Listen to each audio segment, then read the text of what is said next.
ভগবান তথাগত বুদ্ধের জীবন দর্শনে শুভ বৈশাখী পূর্ণিমা অত্যন্ত গুরুত্বপূর্ণ, কারণ এই পূর্ণিমাতেই সিদ্ধার্থের জন্ম, সিদ্ধার্থের বুদ্ধত্ব লাভ এবং তথাগত সম্যক সম্বুদ্ধের মহাপরিনির্বাণ। ভগবান তথাগত বুদ্ধের সমগ্র জীবন দর্শনটাই আসলে বুদ্ধ পূর্ণিমায় আলোচনা বিধিও, কারণ তিনটি ঘটনাই এই পূর্ণিমাতে সংঘটিত হয়েছে এবং এটি অত্যন্ত গুরুত্ববহ। ভগবান তথাগত সম্যক সম্বুদ্ধের জীবন দর্শনে আমরা তিনটি নিদানে এটাকে বিভক্ত করা হয়: দূর নিদান, সন্তক নিদান এবং অবিদূর নিদান। দীপঙ্কর বুদ্ধের পাদমূলে পতিত হয়েই তথাগত বুদ্ধ যে বুদ্ধত্ব প্রার্থনা করেছিলেন এবং দীপঙ্কর বুদ্ধ যে বর প্রদান করেছিলেন এবং ঘোষণা করেছিলেন যে তিনি চারি অসংখ্য লক্ষাধিক কল্প পারমী সম্ভার পূরণ করে তিনি বুদ্ধ হবেন, সেই সময় থেকে তিনি চারি অসংখ্য লক্ষাধিক কল্প পারমী সম্ভার পূরণ করে যখন তিনি তুষিত স্বর্গের মধ্যে অবস্থান করছিলেন সন্তোষ দেবপুত্র নামে, এই তৎসময় পর্যন্ত সময়টাকে বলা হয় আসলে সন্তিক নিদান এবং এটাকে বলা হয় দূর নিদান। সন্তোষ দেবপুত্র থেকে যখন তিনি ধরা নামে অবতীর্ণ হলেন, অর্থাৎ মহামায়ার গর্ভে তিনি প্রতিসন্ধি গ্রহণ করলেন, সেটাকে বলা হয় অবিদূর নিদান। আবার তিনি মাতৃগর্ভে প্রতিসন্ধি গ্রহণের পর থেকে শুরু করে বুদ্ধত্ব লাভের পূর্বক্ষণ পর্যন্ত সময়ে এটাকে বলা হয় সন্তিক নিদান এবং বুদ্ধত্ব লাভ পর্যন্ত। এটাকে তিনটি ভাবে মূলত দূর নিদান, অবিদূর নিদান এবং সন্তিক নিদান, এই তিনটি নিদানেই তথাগত বুদ্ধের জীবন দর্শন। তো আপনারা জানেন, ভারতবর্ষে তৎকালীন সময়ে আজ থেকে ২,৫০০ বছরের অধিককাল পূর্বে ১৬টি জনপদে বিভক্ত ছিল। অর্থাৎ এখানে ১৬টা রাজ্য কিন্তু স্বাধীনভাবে তারা বসবাস করত, রাজত্ব করত। তার মধ্যে কপিলবস্তু নামক যে রাজ্য, এটা একটি আলাদা, এই ১৬টি জনপদের মধ্যে একটি জনপদ, এবং তার পাশে দেবদহ নামক আরেকটি জনপদ ছিল। কপিলবস্তু রাজ্যের রাজা ছিলেন রাজা শুদ্ধোদন এবং তার সহধর্মিণী ছিলেন মহামায়া। তাদের সুখের সংসার জীবন অতিবাহিত হচ্ছিল, কিন্তু তাদের কোনো সন্তানাদি ছিল না। প্রায়তম সময় তারা সাধনা করত একজন সন্তানের জন্য।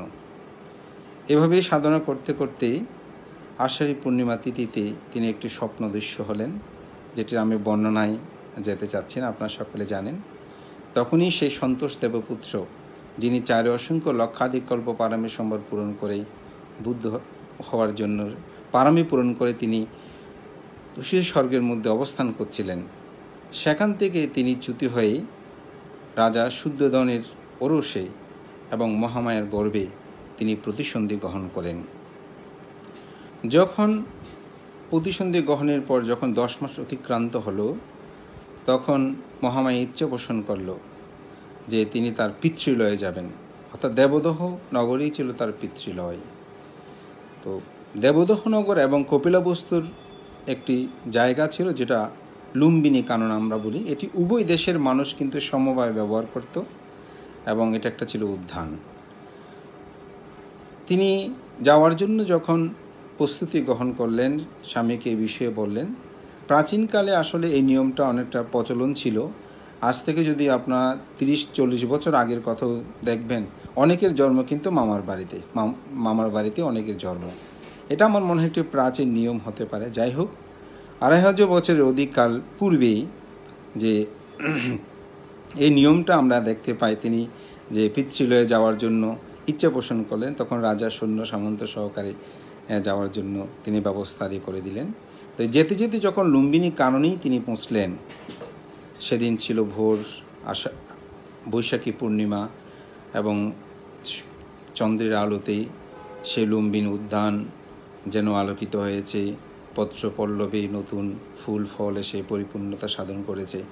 সেখানেই রানীর যখন সেখানে গিয়ে পৌঁছলেন, তখনই তার প্রসব বেদনা উৎপন্ন হয় এবং সেই প্রসব বেদনা যখন উৎপন্ন হয়, তখন তার যে সেবক সেবিকারা ছিল তারা সকলে বস্ত্র দ্বারা ঘিরে ধরল। সেখানে একজন পুণ্যবান সত্তার আবির্ভাব হয় এবং সেই পুণ্যবান সত্তা জন্মগ্রহণ করার সাথে সাথে আমাদের সাহিত্যে আমরা যেটা দেখতে পাই যে সপ্তপদ হেঁটে তিনি 7টি পদ্মফুল ফুটেছিল এবং সাথে সাথে তিনি হেঁটেছিলেন এবং হাঁটার পরেই তিনি ঘোষণা করলেন, আমি জ্যেষ্ঠ, আমি শ্রেষ্ঠ, আমি বুদ্ধ হব। এটাই আসলে মূলত বুদ্ধের জীবন দর্শনে প্রথম বলা যায় এটা বাক্য, এবং এরপরে কিন্তু তিনি কোলে এসেছেন। তো এই বিষয়টা নিয়ে অনেকের বর্তমানে চিন্তা চেতনায় আসে, যা অনেকের অভিমত প্রকাশ করে যে আসলে একজন শিশু জন্মগ্রহণ করার পর তিনি কি সাথে সাথে হাঁটতে পারেন কিনা, কথা বলতে পারেন কিনা। আসলে পৃথিবীর অনেকগুলো উদাহরণ আমি এই বিষয়ে দিতে পারি, তবে আমি সেটার অবতারণায় যাব না। তবে আমি এটা বলবো যে পৃথিবীতে পুণ্যবান যারা সত্তা, তাদের এক একটি বিষয় কিন্তু অনেক সময় সাধারণ মানুষ থেকে কিছু কিছু ক্ষেত্রে ভিন্নতা হয়। এখনও পৃথিবীতে দেখা যায় কিছু কিছু বিষয় আছে ভিন্ন, যেটা আপনি সহজে আমি বলবো আপনি উপলব্ধি করতে পারবেন না, বা এটা কোনো ক্রমে বিজ্ঞান যুক্তি এগুলো দিয়ে কখনো এটাকে আমি মনে করি উপস্থাপনা করা যাবে না। যেমন মানুষের সাধারণত আঙ্গুলে 5টা হাত থাকে, একজনে দেখলাম যে 7টা হাত 5টা আঙ্গুল থাকে, কিন্তু একজনে দেখলাম যে 6টা আঙ্গুল আছে, একজনে দেখলাম যে 7টা আঙ্গুল আছে। এটা আপনি কী দিয়ে বুঝাবেন? এটা হচ্ছে একটা ভিন্নতা। পৃথিবীতে যারা চারি অসংখ্য লক্ষকল্প পারমিক সম্ভব পূরণ করেছে তথাগত বুদ্ধ, এখানে ওনার জন্মের ক্ষণে যে কিছুটা ভিন্নতা থাকতে পারে না, এটা কিন্তু তেমন কোনো কথা নেই। এবং আমরা যারা সাধারণত স্বাভাবিকভাবে যেভাবে জন্মগ্রহণ করি, তিনি কিন্তু সেভাবে জন্মগ্রহণ করেনি। তিনি ডান পাশ ভেদ করেই তিনি জন্মগ্রহণ করেছেন।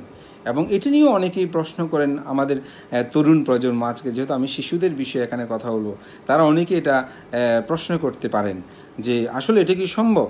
আমি বলবো এটা অবশ্যই সম্ভব। আপনি যদি একটু চিন্তা করে দেখেন, সেদিনের আলোচনায় আমি বলেছি, এখন বর্তমানে বিজ্ঞান প্রযুক্তিতে যে সিজারে যে রুগীগুলো, যে বাচ্চাগুলো জন্মগ্রহণ করে, তারা তো স্বাভাবিকভাবে আমি বলবো জন্মগ্রহণ করে না, তারা তো যে কোনো একটা পাশ ভেদ করে কিন্তু তারা জন্মগ্রহণ করছে। তো সুতরাং বুদ্ধের যে জন্ম, এটি তৎকালীন সময় চিকিৎসা ব্যবস্থাপনা যে তো খারাপ ছিল তা না। আপনারা জীবকের কথা শুনেছেন, তিনি বিখ্যাত একজন চিকিৎসক ছিলেন। সুতরাং সেটাও কিন্তু আসলে আমরা যদি একটু উপলব্ধি করে সেটা দেখা যায়। তবে এখানে কিছু বিষয় আছে যে বিষয়গুলো সাহিত্যিক কথাগুলো বলতে গিয়ে হয়তো সেটাকে বোঝানো হয়েছে। এটা আমরা যদি একটু জ্ঞান দিয়ে অবলোকন করি তাহলে একটু উপলব্ধি করতে পারবো। এবং জন্মগ্রহণ পর শুধু তিনি এই জন্মে কথা বলেছেন তা না, তিনি যখন বেশান্তর হয়ে জন্মগ্রহণ করেছেন, জন্মে জাতকে জন্ম দেখা যায়, সেখানেই জন্মগ্রহণ করার পর তিনি বলেছেন, মা আমাকে কিছু দাও, আমি দান দেব। এটি কিন্তু তার জন্মের সাথে সেই জন্ম বলেছেন। এর পূর্বে মহা অশ্বতু কুমার হয়ে যখন জন্মগ্রহণ করেছেন তখনও কিন্তু তিনি সাথে সাথে কথা বলেছেন। তবে এরপরে যে কন্টিনিউ কথা বলেছেন তা না, এটা হচ্ছে একটি শক্তিপূর্ণ পুরুষের তার আগমনে বার্তা আমি মনে করি আমাদেরকে এটা জানিয়ে দিয়েছেন। সেই জন্য সেখানে যখন জন্মগ্রহণ করলো একটি হিরুপ, একটা উৎসব আনন্দ পরিপূর্ণতা হলো, তখন আর তিনি পিতৃলয়ে যাননি। তখন রাজা শুদ্ধোধন সৈন্য সামন্ত সহকারে তাকে আগোবারে নিয়ে আসলো সেই নবজাত সন্তান। এবং যেদিন তিনি এই জন্মগ্রহণ করেছিলেন সেদিন হলো শুভ বৈশাখী পূর্ণিমা, আমরা যাকে বুদ্ধ পূর্ণিমা বলি। ভগবান তথাগত বুদ্ধের জীবন দর্শনে আমরা সেটা দেখতে পাই। তিনি যখন জন্মগ্রহণ করলেন সেখানে তাকে নিয়ে গণনা করা হলো, অনেকেই অনেক কথা বলল, সেখানে ব্রাহ্মণদের আগমন ঘটল। কেউ বলছেন এই পুত্রকে লাভ করার পরে আমরা দেখতে পাই যে সেখানে অনেকেই অনেক ধরনের চিন্তা চেতনার কারণে বহু কথা সেখানে উপস্থাপিত হয়েছে। আমি মূল আলোচনা এবং প্রশ্ন উত্তরে যাওয়ার জন্য আসলে আমি সর্ববিষয়ে অবতারণা করছি না। তবে সেখানে যে ব্রাহ্মণরা ছিল তারা গণনা করে বলছেন যে এই পুত্র তিনি হয়তো রাজ চক্রবর্তী রাজা হবেন, নয়তো তিনি বুদ্ধ হবেন। রাজ চক্রবর্তী রাজা বিষয়টা অনেকে আমাকে প্রশ্ন করেছেন যে ভান্তা আসলে এটা হচ্ছে বিনা যুদ্ধে তিনি সমগ্র জম্বুদ্বীপকে শাসন করেন, তিনি পঞ্চশীল প্রতিপালন করেন এবং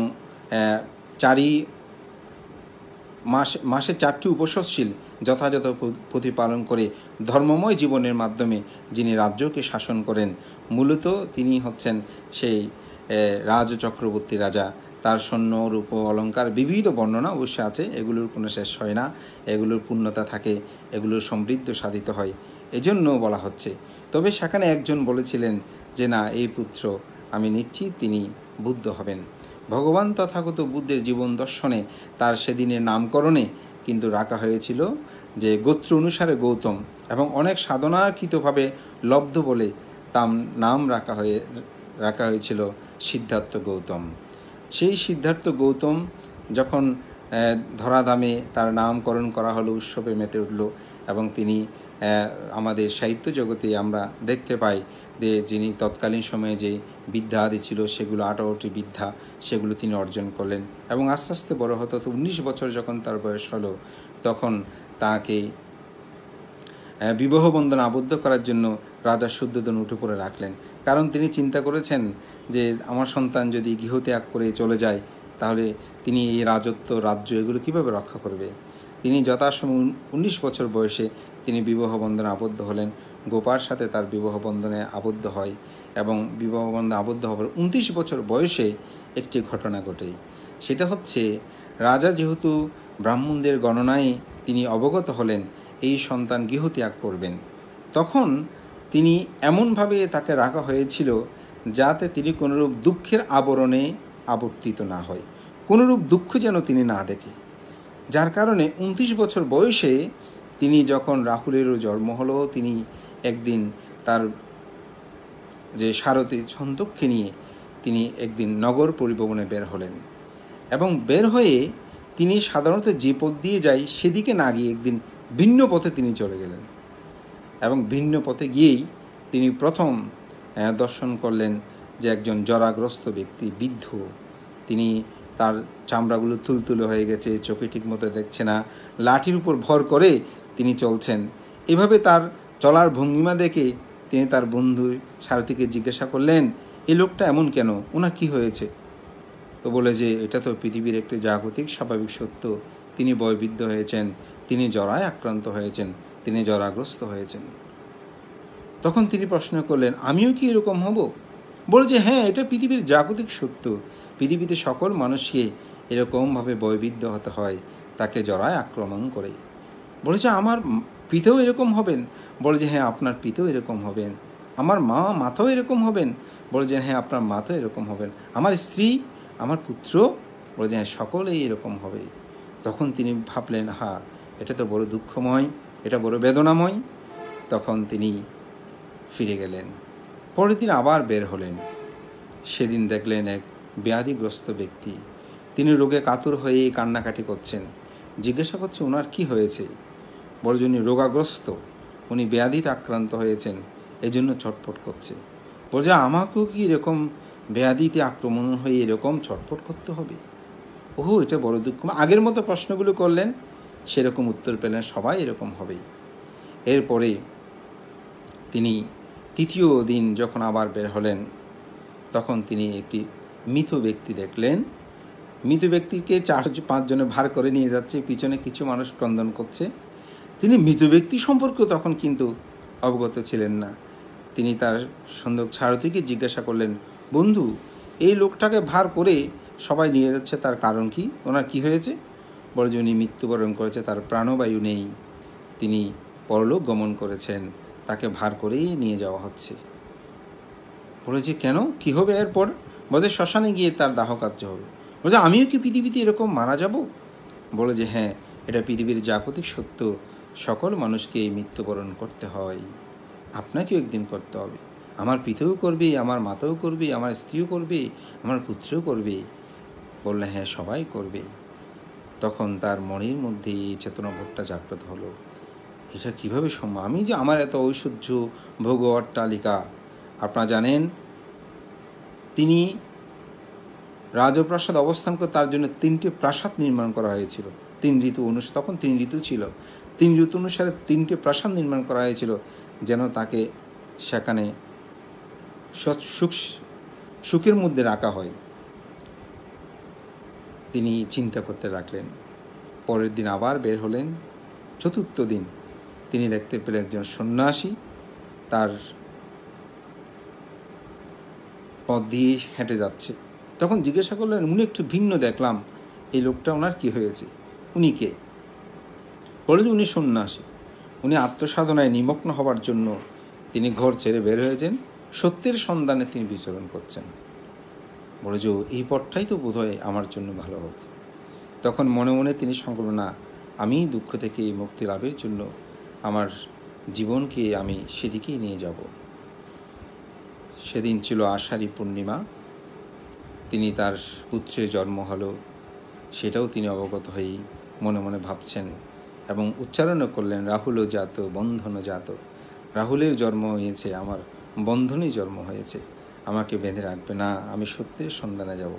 তখনই তিনি আষাঢ়ী পূর্ণিমা তিথিতেই তিনি অভিনিষ্ক্রমণ করলেন, অর্থাৎ আমরা যেটাকে গৃহত্যাগ বলি। আমাদের অনেকের মধ্যে একটা ধারণা থাকে, সাধারণত আমি বলবো ভিক্ষুদের ক্ষেত্রে আমরা অনেকে বলি ভিক্ষুরা সংসার ত্যাগ করেছেন, কিন্তু আমি আমার দর্শনগত চিন্তে বলবো আসলে আমরা সংসার ত্যাগ করিনি, আমরা গৃহত্যাগ করেছি। তার কারণ সেটা আমি একটু পরে গিয়ে আলোচনা করব। তবে এখানে আমি এই কথা বলতে যাচ্ছি যে কেউ ভিক্ষু হলে সে কিন্তু সংসার ত্যাগ করে না, সে গৃহত্যাগ করে। যার কারণে বুদ্ধের জীবন দর্শনীয় সেটা কিন্তু যখন, অর্থাৎ রাজকুমার সিদ্ধার্থ তিনি যখন 29 বছর বয়সে গৃহত্যাগ করলেন, সেটাকে অর্থাৎ বাড়ি ত্যাগ করে রাজপ্রাসাদ ত্যাগ করে চলে আসলেন, তখন কিন্তু তাকে বলা হয়েছে যে তিনি অভিনিষ্ক্রমণ করছে, গৃহত্যাগ করেছেন। তাহলে এখানে সংসার ত্যাগ কথাটা কিন্তু বলা হয়নি। আমি বইয়েও এটা কোনো জায়গায় দেখিনি, যে মূল রেফারেন্স বইগুলোতে। তো এই জন্য আমিও মনে করি এটা গৃহত্যাগ। তখন তিনি সেখান থেকে তার রাজপ্রাসাদের গোপন পথ ধরে তিনি চলে আসলেন। ঋষি আলারকাম রামপুত্রের উদ্যোগ থেকে বহু জনের সাথে তার দেখা হলো, সাক্ষাৎ হলো, তাদের ওখানে গেলেন। তিনি সেখানেও বহু শিক্ষা বিদ্যা অর্জন করলেন, সেখানে অনেক ধ্যান সমাধি করলেন। সেখানে 31 লোকভূমির নৈবসঙ্গ নহস আয়তন, আকাশকিঞ্চ আয়তন, এভাবে ধ্যানের স্তরে তিনি পৌঁছলেন। কিন্তু তিনি যেই 4টি নিমিত্ত তার জীবনকে প্রভাবিত করেছিল, বিশেষ করে 3টি বিষয়, জরাগ্রস্ত, ব্যাধিগ্রস্ত, মৃত্যু, এই 3টি বিষয় যে রেখাপাত করেছে, এগুলোকে ওভারকাম করা, এগুলো থেকে জয় কিভাবে হবেন, এই বিষয়টা কিন্তু তাদের কাছ থেকে তিনি পাননি। তারা বলছেন, না, আমরা এতটুকু পর্যন্ত জানি। তখন তিনি চলে আসেন, না, এদের দিয়ে হবে না। তখন তিনি চলে আসেন কোথায়, সে বিহার প্রদেশে। সেখানে চলে এসেই তিনি, আমরা দেখতে পাই, যেটা যারা ভারতের মধ্যে গিয়েছেন ঢুঙ্গেশ্বর বলে, সেখানে ডুঙ্গুশ্বর, সেখানে তিনি দীর্ঘ ধ্যান সমাধি করেছেন। এমনভাবেই তিনি সাধনা করেছেন নিজে নিজে। সেখানে কথিত আছে যে পেটে হাত দিলে পিছিয়ে হাড়গুলো পর্যন্ত ধরা যায়, এভাবে কিচ্ছু সাধনা তিনি করেছেন এবং অনেক কঠোর সাধনা তিনি সেখানে করেছেন। কিন্তু দেখা গেল সেখানে কোনো সিদ্ধি লাভ হচ্ছে না এবং তিনি একদিন অজ্ঞান হয়ে পড়লেন। সেখানে একটু দৈব বাণীও আসলো যেন তিনি মধ্যম পদ অবলম্বন করেন, অর্থাৎ একেবারে না খেয়ে থাকা। আমাদের মধ্যে এটা অনেক সময় দেখা যায়, আমাদের অনেক জায়গারা আছে, এটা আমি বলবো, যদিও বিষয়টা আপনারা ভিন্নভাবে নেবেন না। অনেক বলে অমুক ভান্তে আজকে প্রায় 2 মাস যাবৎ, 1 মাস যাবৎ তিনি পানি খেয়ে আসেন, কোনো খাদ্যদ্রব্য খাচ্ছেন না, বা তিনি শুধু পানির উপরে আছেন। এটা আসলে ঠিক না। কিচ্ছু সাধন কিন্তু বুদ্ধ কখনো প্রশংসা করেনি। বুদ্ধ সবসময় বলে মধ্যম পথ যেন আমরা অবলম্বন করি। এবং বুদ্ধের এটা কিন্তু প্রথম বুদ্ধ হওয়ার আগেই শিক্ষা, এবং বুদ্ধ সেটা পরবর্তীতে সেটা প্রজ্ঞাপন করেছেন। এবং দেখা গেল যে সেখানেই যখন তিনি এই মাত্রায় তার কর্ণগোচর হলো, তখন তিনি মধ্যম পথ অবলম্বন করার জন্যই বলা যায় তিনি গ্রামে প্রবেশ করলেন, সেই সেনানী গ্রামে। সেখানে একটি বটবৃক্ষ গাছ ছিল, সেখানে গিয়ে তিনি বসলেন যে এখানে কোনো ধরনের খাদ্য আহার পাওয়া যায় কিনা। কিন্তু সৌভাগ্যক্রমে সেই গ্রামে একজন সুজাতা নামক রমণী ছিল। সে বৃক্ষতলে এসে সে প্রার্থনা করেছিল পূর্বে, যদি তার একজন পুত্র সন্তান হয় তাহলে তিনি এখানে পায়ে শূন্য দান করবেন বৃক্ষ দেবতাতে। তখন তিনি, তার মনস্কামনা পূর্ণ হয়েছে। আমি বলবো এটা বা কাকতালীয়ভাবে হোক, যেভাবে হোক, সেখানে তার সখী সাথীদের, সেবিকাদের যখন পাঠালো, বলে যে একটু পরিষ্কার পরিচ্ছন্ন করে দিয়ে আসো, ওখানে যাতে বৃক্ষ দেবতা আসে, আমি তাকে পায়েস দান করব। সেখানে গিয়ে দেখলো সত্যি সেই রাজকুমার সিদ্ধার্থ তিনি সেখানে বসে আছেন। বলে যে হ্যাঁ, ওখানে সাক্ষাৎ দেবতা এসে ইতিমধ্যে বসে আছেন। তখন সুজাতা পায়সন্য তৈরি করলেন। পায়সন্যের কাহিনীটা অনেক চমৎকার, আমি সময়ের কারণে বলছি না। যে 500 গরু থেকে দুধ দাহন করে একটার পর একটাকে খাওয়ার পর সর্বশেষ যেটা তৈরি তৈরি করা হয়েছিল, সে দুধ দিয়ে সেখানে পায়সন্য তৈরি করে এবং সেটা গিয়ে সে রাজকুমার সিদ্ধার্থকে প্রদান করে। তিনি সেই পায়সন্য গ্রহণ করেন এবং কথিত আছে সেই পায়সন্য 49 গ্রাস হয়েছিল। সেটা যখন তিনি গ্রহণ করলেন, গ্রহণ করার পরে তারপর গায়ে তার কিছুটা শক্তি আসলো, তার শারীরিকভাবে তিনি শক্তি লাভ করলেন। এরপরে তিনি সেই নৈরঞ্জনা নদীর তীরে আসলেন এবং সেখানে এসে তিনি নৈরঞ্জনা নদীর তীরে সেখানে স্নান, অর্থাৎ নদীতে নেমে তিনি স্নান করলেন। পাত্রটা সেখানে তিনি বাঁশির একটু অধিষ্ঠান করেছিলেন, যদি এই পাত্র যে স্রোতের বিপরীতে যায়, উজানের দিকে যায়, তাহলে আমি অবশ্যই অচিরে আমি যেই সাধনায় নিজেকে নিমগ্ন রেখেছি সেটা অবশ্যই লাভ করবো। এবং সত্যি সত্যি সেটা নির্মদিকে না গিয়ে উপরের দিকে গিয়েছিল। তখন তিনি সেই নদী পার হয়ে সেই ভগবান তথাগত সম্মুখ সম্বুদ্ধগণ, প্রত্যেকটি বুদ্ধগণ যেখানে বুদ্ধত্ব লাভ করেন, যেটাকে অপরিবর্তনীয় স্থান বলা হয়, সেই বিহারের বুদ্ধগয়ায় তিনি বজ্র আসন, যেটাকে বলা হয় পৃথিবী যখনই সৃষ্টি হয়, বৌদ্ধ সাহিত্যে বলছে সেটা প্রথম সৃষ্টি হয় এবং পৃথিবী যখন ধ্বংস হয়ে যাবে তখন সর্বশেষ সেটা ধ্বংস হয়ে যাবে। এবং সেদিন ছিল বৈশাখী পূর্ণিমা তিথি। এই বৈশাখী পূর্ণিমা তিথি ছিল সেদিন তিনি সেখানে গিয়ে পৌঁছলেন। যাওয়ার পরে এক রাখার বালক সেদিকেও যাচ্ছিল। তাকে দেখেই তার মধ্যে একটা শ্রদ্ধাবোধ উৎপন্ন হলো, যে এরকম একজন মানুষকে দেখছি, ওনাকে দেখতে খুব সুপুরুষ সুকান্ত, তাকে কিছু দান করি। কি দান করব? তখন তাকে 8 মুষ্টি সাহিত্যে বলছে ঘাস দান করেছিল। তিনি সেগুলো নিয়ে সে গয়ার বুদ্ধিতলে বসে সেখানে বজ্রাসনে তিনি সেগুলো দিয়ে, যেটাকে আমরা বলি মধ্যম পথ, অর্থাৎ আপনি ধ্যানে বসলেও অনেক সময় শক্ত কঠিনে আপনি বসবেন কোনো কথা নেই, আপনাকে বসতে হলে কিন্তু সেই একটা মধ্যম পথে অবলম্বন করতে হবে। তখন সেখানে বিছিয়ে দিয়ে তিনি সেখানে বসলেন এবং বসে ধ্যানস্থ হলেন। সেদিন ছিল বৈশাখী পূর্ণিমা তিথি। ধ্যানস্থ হয়ে আপনারা জানেন, এখানে একটি কথিত আছে, যখন রাজকুমার সিদ্ধার্থ জন্মগ্রহণ করে তখন কিন্তু 8টি জিনিস, 8টি আর অপর 8টিও কিন্তু ব্যক্তিসহ বস্তু জন্মগ্রহণ করেছিল, তার মধ্যে বুদ্ধিবৃক্ষ কিন্তু একটি। তো বুদ্ধিবৃক্ষ তলে তিনি সেখানে বসলেন ধ্যানে এবং ধ্যানস্থ হয়ে সেদিন বৈশাখী পূর্ণিমা তিথিতে তিনি 3টি জাম, আমাকে একজন বৈশাখী প্রশ্ন করেছেন আমি যখন এটা ঘোষণা দিয়েছি যে ত্রিজাম মানে কি। ত্রিজাম মানে হচ্ছে আসলে আমাদের জীবনের যে 12 ঘন্টা রাত্রি, সেটাকে 4 ঘন্টা করে করে ভাগ করা হয়। অর্থাৎ যদি 6টা থেকে ধরি সন্ধ্যা, যখনই সূর্য ডুবে যায়, ধরেন সন্ধ্যা 6টায় সূর্য ডুবলো, এটা থেকে হিসাব করে 10টা পর্যন্ত হচ্ছে প্রথম জাম, অর্থাৎ প্রথম প্রহর আমরা যেটাকে বলি, অর্থাৎ প্রথম জাম। 10টা থেকে আবার 2টা পর্যন্ত সেটা হচ্ছে দ্বিতীয় জাম, এবং 2টা থেকে সকাল হওয়া 6টা পর্যন্ত সময় হচ্ছে আপনার তৃতীয় জাম। এই 3টি জাম আসলে বুদ্ধ সাহিত্যে আমরা দেখতে পাই এবং এটা 3 ভাবে মূলত বিভক্ত। এটা আপনি প্রশ্ন করে, আশা করি উত্তরটা আপনি আজকে পেয়েছেন, যে অর্থাৎ 3টি জামে বিভক্ত। তো প্রথম জামে তিনি তথাগত বুদ্ধ যখন ধ্যানস্থ হলেন, তখন তিনি প্রথম জামে যেটা লাভ করলেন সেটা হচ্ছে জাতিস্বর জ্ঞান, অর্থাৎ জন্মান্তরের যে জ্ঞান, কত জন্মান্তর তিনি পরিভ্রমণ করেছেন, কত জন্মান্তর পারমিক সম্বল পূরণ করেছেন, কত জন্মান্তর যে তিনি ঘুরেছেন, এবং এই জ্ঞানটা ওনার মধ্যে উৎপন্ন হয়েছে। আমরা যেটাকে জন্মান্তর বলি, অনেকে এই জন্মান্তর বিষয়টা নিয়ে কিন্তু অনেকেই বলছেন যে আসলে জন্মান্তর কি, পরজন্ম কি।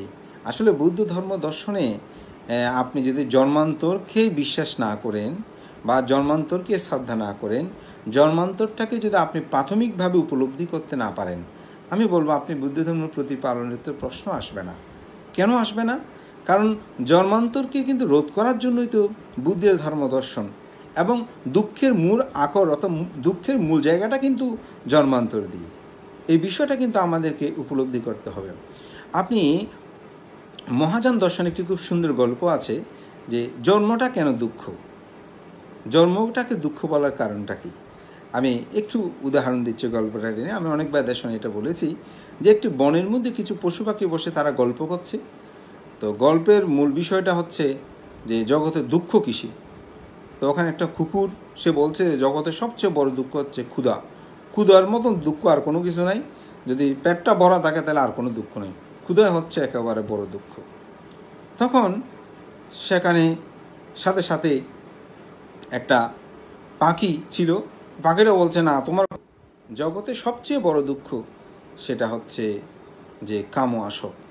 মানুষ যখন নারী পুরুষের প্রতি, পুরুষ যখন নারীর প্রতি আকর্ষিত হয়, তখন দেখা যায় যে নিজের খাওয়া দাওয়া সেগুলো সব ভুলে গিয়ে সে স্বামী, সে পুরুষ নারীর প্রতি, নারী পুরুষের প্রতি এরকম ধাবন হচ্ছে।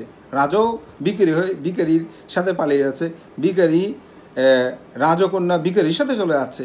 সুতরাং কাম আসক ক্ষুধার চেয়ে অত্যবিত্ত প্রাচুর্য, ক্ষুধা চেয়ে বড় দুঃখ হচ্ছে কাম আসক। সুতরাং পাখি সে কথা বলল।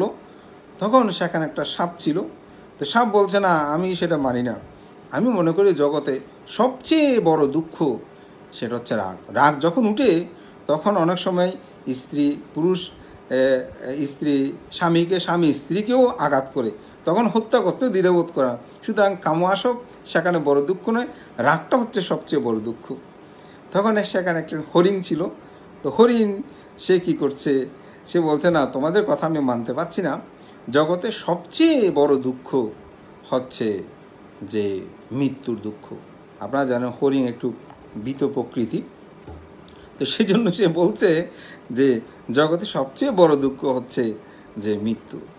যখন মৃত্যুর কথা আসে তখন রাগে কাউকে হত্যা করতে মন চাইলেও আবার অনেক সময় বলে যে না, আমি যদি তাকে হত্যা করি তাহলে তো আমার মৃত্যু হবে, তো বলে যে তখন রাগও দমিত হয়ে যায়। সুতরাং জগতে সবচেয়ে বড় দুঃখ হচ্ছে মৃত্যু। তখন কুকুরটা আবার শব্দ করে উঠল, বলে যে এগুলো কি বলো, তোমার মৃত্যুকে কে ডরায়? বলে যে ডায়াবেটিস রুগী দেখেছ, সে যখন তার সম্মুখে যখন মিষ্টি আনে, সে জানে মিষ্টি খেলে তার সমস্যা হবে, কিন্তু সে বললে আর মরলে মরছি, খেয়ে নি আগে, তাহলে তার কাছে তো যে মৃত্যুটা বড় দুঃখ নয়, সে তো চায় আগে খেয়ে নি তারপর মরলে মরবো। এরকম আমাদের অনেকগুলো বিষয় আছে, যেমন যে সিগারেট খাই সে জানে পান করে, অর্থাৎ সিগারেট পান করে সে জানে যে সিগারেট খেলে তার কাজ, তবুও বলে যে না আর খেয়ে নি মরলে মরেছি। এই ধরনের অনেকগুলো, যেমন অনেকে মদ্যপায়ী আছে, বলে মরলে আর মরলাম, বাঁচবো কি, তাহলে তার কাছে মৃত্যু বড় নয়। এভাবে তাদের কথোপকথন চলতে লাগলো, কেউ সমাধানে আসছে না। বলে যে এই ওর নীতি দূরে একজন ধ্যান করে একটা মানুষ আছে, বলছে আমরা তো সবাই পশু পাখি, আমাদের চেয়ে উনি ভালো যুক্তি দিতে পারবো, বলে ওনার কাছে যাই। তখন ওনার কাছে গেল, ওনাকে গিয়ে বিষয়টা ব্যক্ত করলেন। তখন তিনি বললেন না, তোমরা যে কথাগুলো বলছো এগুলো ঠিক, ক্ষুধারও দুঃখ আছে, কাম আসকেরও দুঃখ আছে, রাগেরও দুঃখ আছে, মৃত্যুরও দুঃখ আছে, কিন্তু এই সমগ্র দুঃখ চেয়েও একটা বড় দুঃখ আছে। বলছে সেই দুঃখ কি? বলছে সেই দুঃখ হচ্ছে জাতিপি দুঃখা, অর্থাৎ জন্ম দুঃখ। জন্ম হয়েছে বলেই ক্ষুধার দুঃখ উৎপন্ন হয়েছে, জন্ম হয়েছে বলেই কাম আসবের দুঃখ উৎপন্ন হয়েছে, জন্ম হয়েছে বলেই রাগের দুঃখ উৎপন্ন হয়েছে, জন্ম হয়েছে বলেই মৃত্যুর দুঃখ উৎপন্ন হয়েছে। যদি জন্ম না হতো তাহলে এই দুঃখগুলো কিন্তু উৎপন্ন হতো না। সুতরাং জন্ম যে দুঃখ, এই বিষয়টা উপলব্ধি করতে হবে। সুতরাং আমি এই উদাহরণটা এখানে বলতে যাচ্ছি এই জন্যই যে একটি গল্প দিয়ে, যে জন্মটা আসলে দুঃখে, জন্মের কারণেই তো আমরা জগতে এত দুঃখ পাচ্ছি।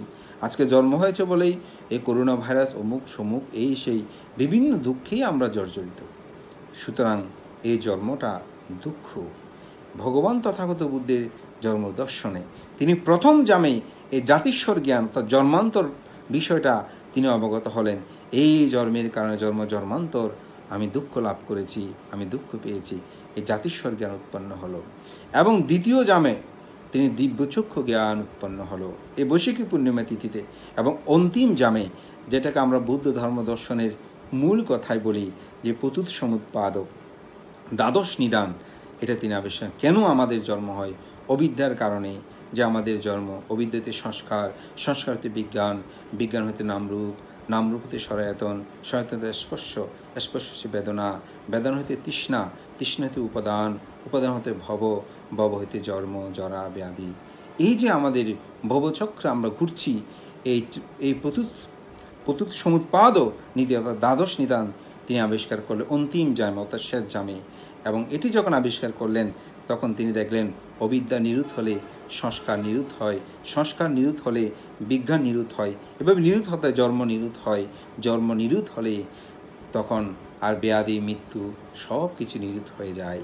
অর্থাৎ যে কারণে তিনি অবিনিষ্ক্রমণ করেছেন, গৃহত্যাগ করেছেন, যে কারণে তিনি রাজপ্রাসাদ ত্যাগ করে এসেছেন, সে রাজকুমার সিদ্ধার্থ এই বৈশাখী পূর্ণিমা তিথিতেই তিনি গয়ার বুদ্ধিতলে তিনি বুদ্ধি জ্ঞান লাভ করেছিলেন।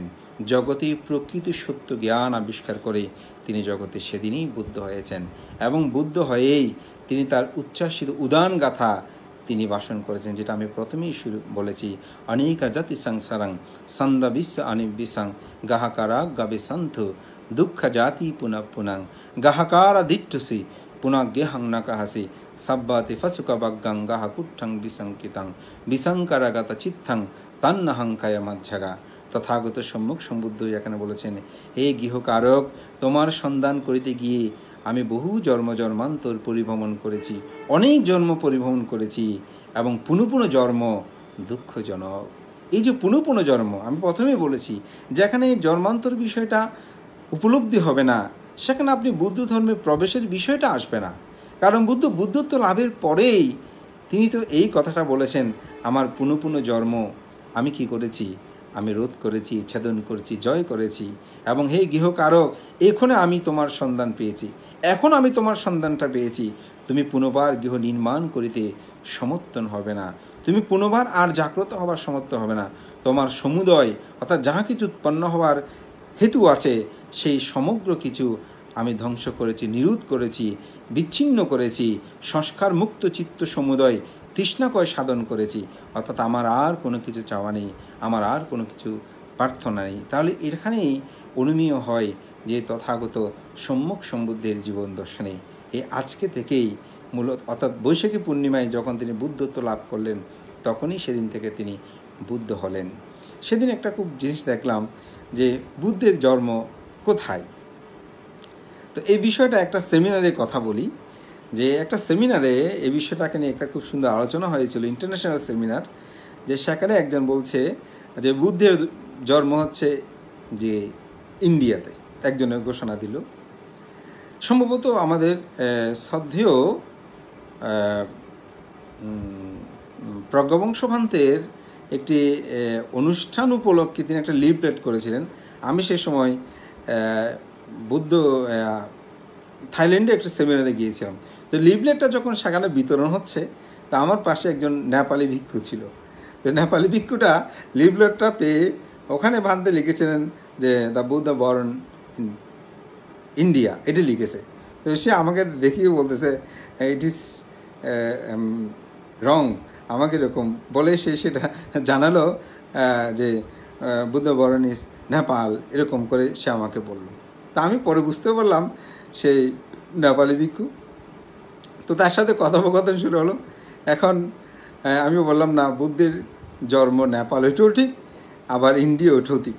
তো যাই হোক, এটা নিয়ে সেমিনারে একটা বিষয় আলোচনা উঠলো যে আসলে বুদ্ধ যে কোথায় জন্মগ্রহণ করেছেন, যে নেপালে জন্মগ্রহণ করেছেন নাকি বুদ্ধগয়া জন্ম, এটা নিয়ে উভয় পক্ষে বেশ যুক্তি উপস্থাপনা করলো। আমার খুব অবাক লাগলো যে সেখানে যিনি সভাপতি ছিলেন উনি এত সুন্দর করে সমাধান দিয়েছেন, আমি খুব অভিভূত হলাম।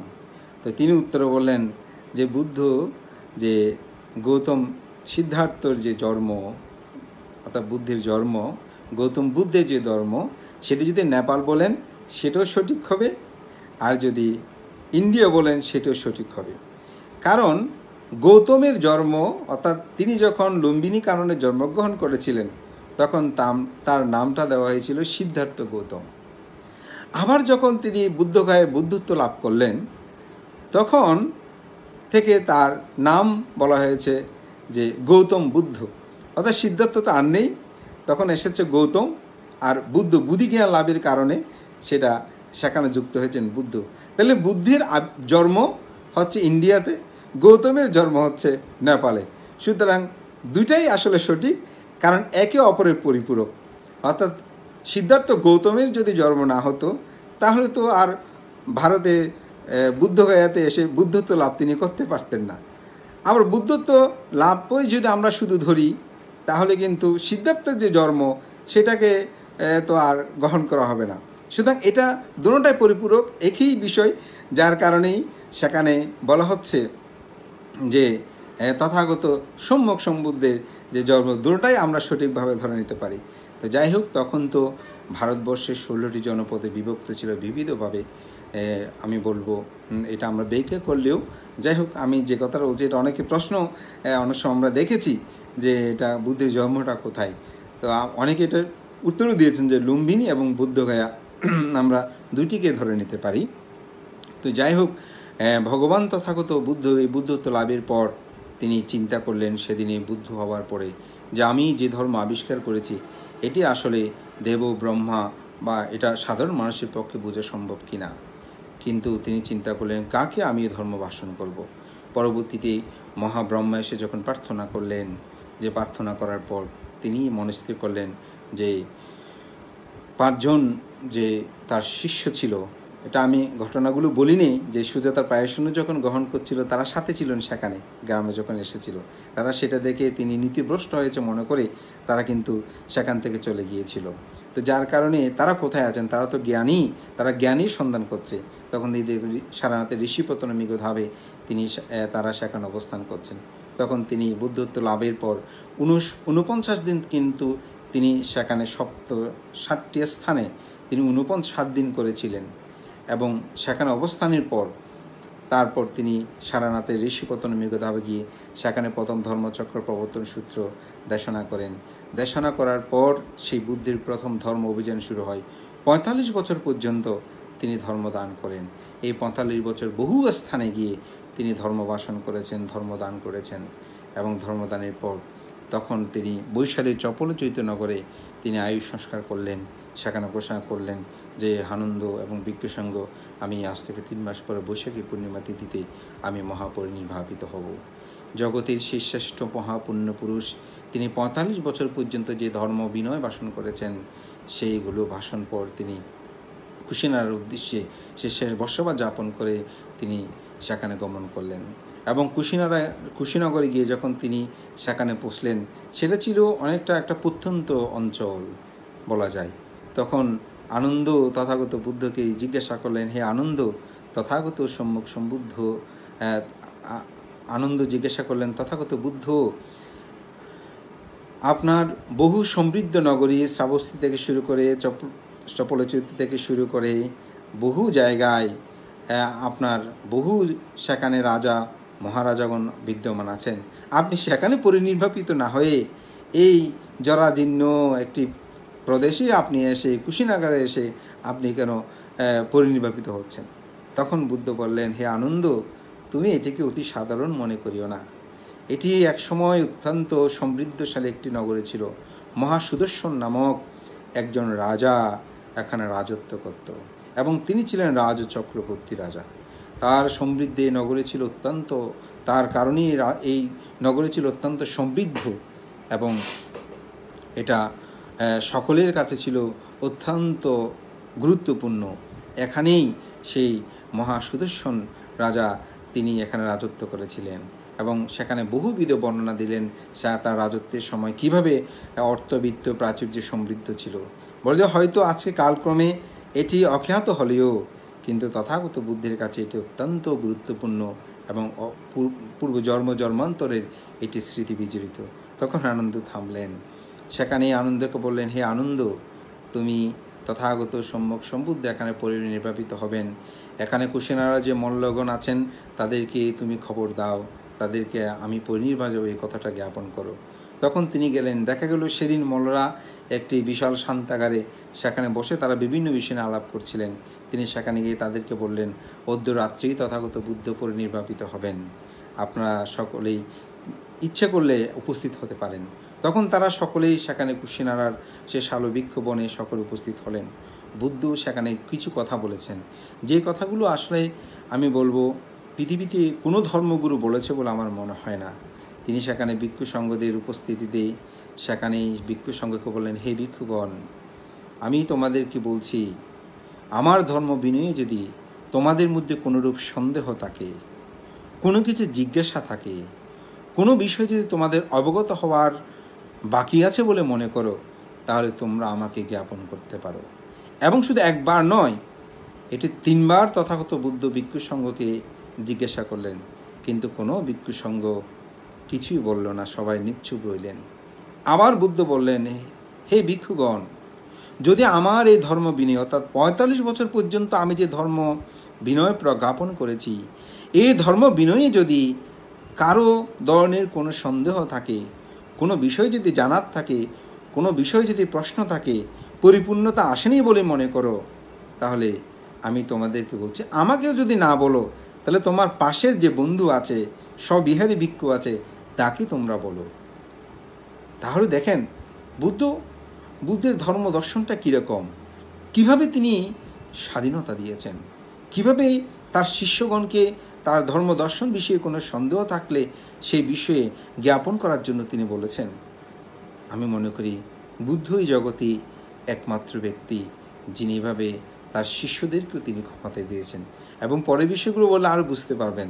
তখন ভিক্ষুর সঙ্গে সবাই নিচ্ছুপ। বুদ্ধ বললেন, আনন্দ বললেন, তথাগত বুদ্ধ, আপনার ধর্ম বিনয়ের কারো কোনো সন্দেহ নেই, সবাই তো নিচ্ছুপ রয়েছেন, কেউ কোনো কথা বলছে না। তখন বুদ্ধ বললেন, হে আনন্দ, এটি তোমাকে বলতে হবে না, আমি জানি।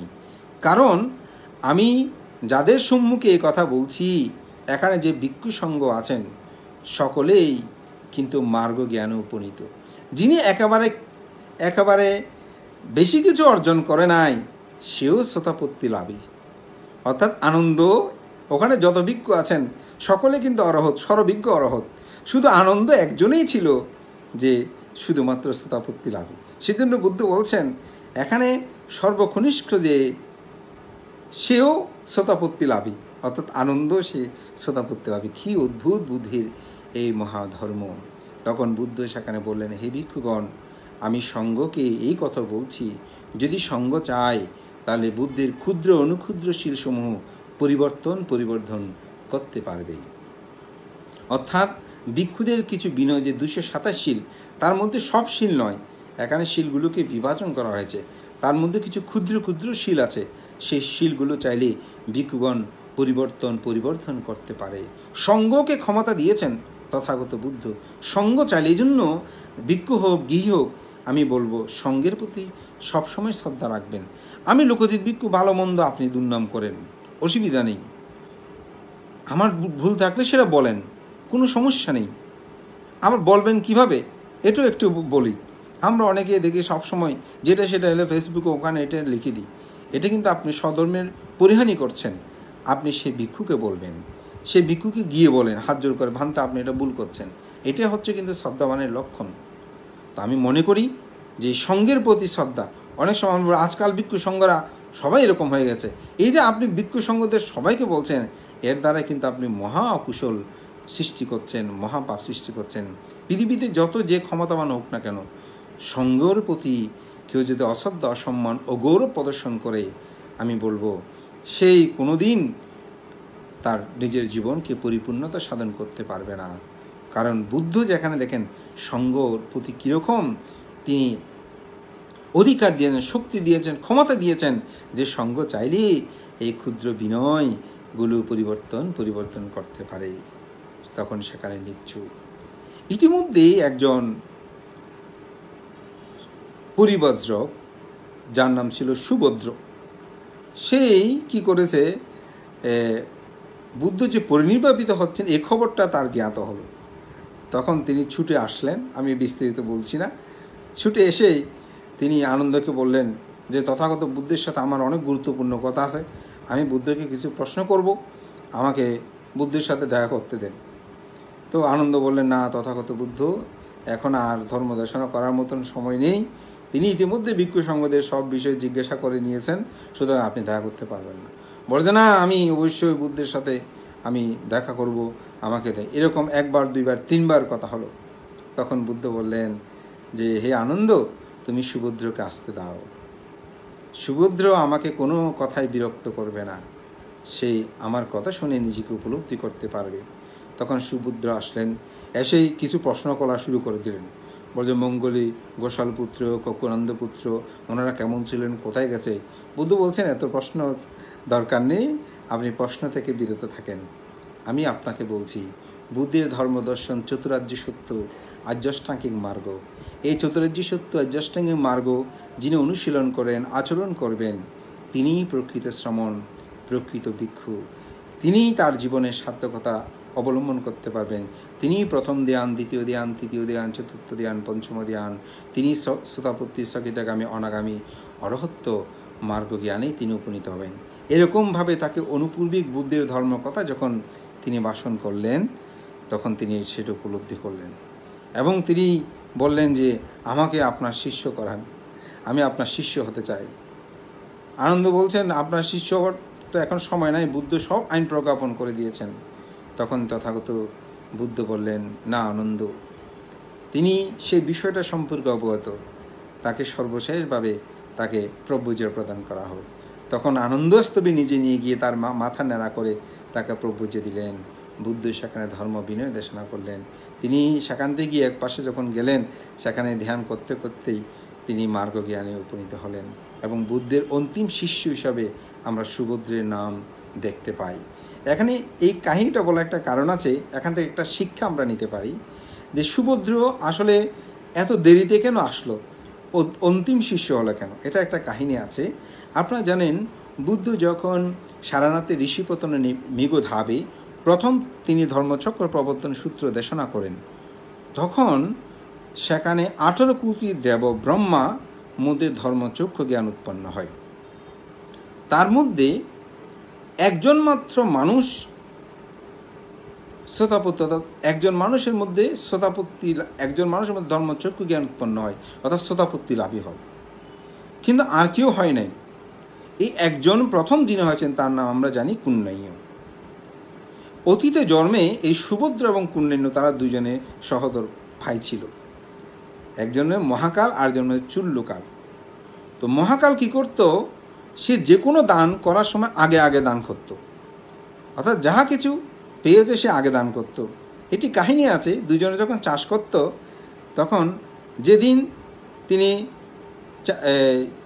ধানগুলো ভিজাতে দেবে সেদিন তিনি সেখান থেকে কিছু নিয়ে সেগুলো ফিটে তৈরি করে দান করেছে। সেগুলো যখন আমরা যেটাকে চিরাঙ্গা ভাষায় জ্বালা ফেলা বলি, ওইরকম ফেলতে যাবে, তখন এইভাবে একবার নয়, ধান হওয়া থেকে শুরু করে সেগুলো কেটে গোলায় তোলা থেকে শুরু করে সেগুলো রান্নাবান্না করা থেকে শুরু করে সর্বক্ষেত্রে অগ্রে সেই দান করেছে। আর সর্বশেষে গিয়ে এই সুভদ্র একেবারে ওই শেষে গিয়ে সে দান করেছে। তো যার কারণে অতীত জন্মে যেহেতু তিনি অগ্রে দান করেছেন, এই কারণে তিনি অগ্রে সেটা লাভ করেছেন। আর করব করে যিনি সর্বশেষ দান করেছেন, যার কারণে বুদ্ধের অন্তিম পরিনির্বাণ সজ্জায় এসেই তাকে আসলে এ মুক্তি লাভের বাণী শুনতে হয়েছে। এবং তিনি সেটা প্রথমেই অনেক চিন্তা করেছেন এবং অনেকটা বলা যায় বুদ্ধের সাক্ষাৎ পাওয়াটা তার কাছে অত্যন্ত দুর্লভ হয়ে পড়েছিল। এবং এই আষাঢ়ী পূর্ণিমা, এই বৈশাখী পূর্ণিমা তিথিতেই ভগবান তথাগত বুদ্ধ এই শেষ ধর্মদান করে তিনি ভিক্ষু সংঘকে আহ্বান করে শেষ একটি গাথা তিনি ভাষণ করলেন। সে গাথাটা হচ্ছে কি, হান্দাদানি ভিক্ষাবে আমন্তায়ামিব বায়া ধাম্মা সাংকারা আপ্পামাদেনা সম্পাদেতা। এখানেই ভগবান তথাগত বুদ্ধ, এটা বলা হয় তার অন্তিম বাণী। এখানেই বলা হচ্ছে, হে ভিক্ষুগণ, জগতে যত সংস্কার আছে সমগ্র কিছু ধ্বংস হবে, তাই তোমরা অপ্রমত্তের সহিত অর্থাৎ জাগ্রতের সহিত তোমরা তোমাদের সমগ্র কর্ম সুসম্পন্ন করো। ধর্ম প্রাণ প্রিয় উপাসক উপাসিকা এবং সুধীজন যারা শুনছেন, ভগবান তথাগত বুদ্ধের এই অন্তিম বাণী তিনি ভাষণ করলেন এবং সেই বৈশাখী পূর্ণিমা তিথিতে সারবৃক্ষবনে তিনি সেখানে অন্তিম শয্যায় শায়িত হলেন। এবং শায়িত হয়ে তিনি এই কথা বলে আর কোনো কথা বললেন না। যখন তিনি সেখানে শায়িত হলেন, তারপর আনন্দস্তবীর সে অনুরুদ্ধস্তবীরকে বললেন যে আপনি ভগবান তথাগত বুদ্ধ এখন কোন অবস্থায় আছেন আপনি একটু দেখুন। আপনারা জানেন দিব্যচক্ষুর মধ্যে কিন্তু অনুরুদ্ধস্তবীর ছিলেন যে অসিতি শ্রাবকের মধ্যে একজন, এবং বুদ্ধ কর্তৃক তিনি সেই প্রশংসা তিনি লাভ করেছিলেন। তিনি দেখলেন তথাগত বুদ্ধ যে প্রথম ধ্যান, তৃতীয় ধ্যান, তৃতীয় ধ্যান, চতুর্থ ধ্যান অনুরূপ প্রতিরূপ ধ্যান, এভাবে ধ্যান করতে করতে করতে করতে তিনি নিরুদ্ধ সমাপত্তি ধ্যানে উপনীত হলেন। এবং জগতে যিনি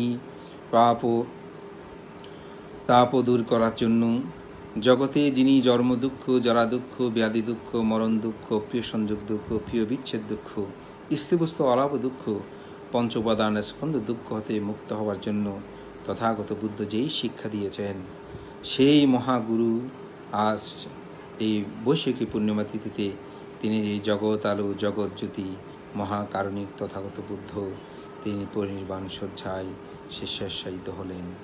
এটি বুদ্ধ সাহিত্য জগতেই আমি বলবো অত্যন্ত গুরুত্ববহ।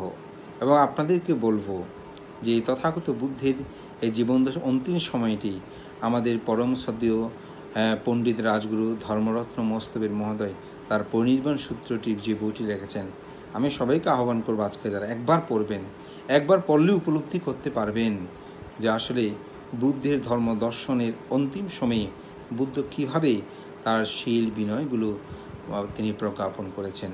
এবং বুদ্ধ পরিনির্বাণের পূর্বে আরও অনেকগুলো কথা বলেছেন। আসলে আমি সময়ের কারণে সেই বিষয়গুলোতে অবতারণা করছি না, যেহেতু কিছু প্রশ্ন উত্তরের বিষয় আছে, 1 ঘন্টা হয়ে যাচ্ছে প্রায়, যার কারণে আমি অনেক বিষয় এখানে অবতারণা করি নেই। এবং প্রত্যেকটি পূর্ণিমার অনেকগুলো ঘটনা এখানে কিন্তু বিদ্যমান রয়েছে। এবং ভগবান তথাগত বুদ্ধ সেখানে এমন কথা বলেছেন যেটা আনন্দকে, আনন্দ অনেকেই মনে করতে পারে তথাগত বুদ্ধ পরিনির্বাপিত হলে কে তথাগত বুদ্ধের ধর্ম বিনয়কে তোমাদেরকে শাসন করবে, কে তোমাদেরকে শাস্তারূপে তোমাদের ধর্ম বিনয় প্রতিপালনের জন্য নির্দেশ প্রদান করবে। তখন বুদ্ধ সেখানে বলেছিলেন, আনন্দ তোমরা এমন কখনো মনে করবে না, তথাগত বুদ্ধের প্রতিটি বাণী, প্রতিটি বাক্য তোমাদেরকে শাস্তারূপে তোমাদেরকে শাসন করবে। সুতরাং আমি মনে করি যে আমাদের মধ্যে সে চেতনা, বুদ্ধ পরিনির্বাপিত হলেও কিন্তু তার ধর্ম বিনয় যতদিন ত্রিপিটক থাকবে আমাদেরকে মনে রাখতে হবে ততদিন সেই ধর্মকায় বুদ্ধ বিদ্যমান রয়েছে। বুদ্ধ সেটা উদাহরণ বলেছেন যে রূপকায় অর্থাৎ দেহ চলে গেলেও বুদ্ধের যে বাণীসমূহ সেগুলো আমাদেরকে শাস্তারূপে শাসন করবে। এই কারণেই আমি বলবো যে তথাগত সম্মুখ সম্বুদ্ধ সে অন্তিম সেনে যখন শায়িত হলেন, অনুরুদ্ধস্তবীর বলার পূর্বেই সেই মহাব্রহ্মা সেই বিষয়টা অবগত হলেন যে তথাগত বুদ্ধ পরিনির্বাপিত হয়েছেন, তখন তিনি গাথা আবৃত্তি করলেন। এরপরেই দেবরাজ ইন্দ্র তিনি অবগত হয়ে আবৃত্তি করলেন, যেটা আমরা মৃত বাসরে আমরা ভিক্ষু সংজ্ঞা বলে থাকি, অনিশ্ববত শঙ্করা উপাদ্যাভায়া ধাম্মিনু উপজিত্বা নিরুজ্জন্তি তেসাং ভূপসামসুকু। এই গাথাটা আবৃত্তি করেই সে দেবরাজ ইন্দ্র ঘোষণা করলেন যে তথাগত বুদ্ধ পরিনির্বাপিত হয়েছেন। এরপরে অনুরুদ্ধস্তবীর অন্য সকলকে ঘোষণা করলেন যে তথাগত বুদ্ধ জগতে আর নেই, তিনি মহাপরিনির্বাপিত হয়েছেন।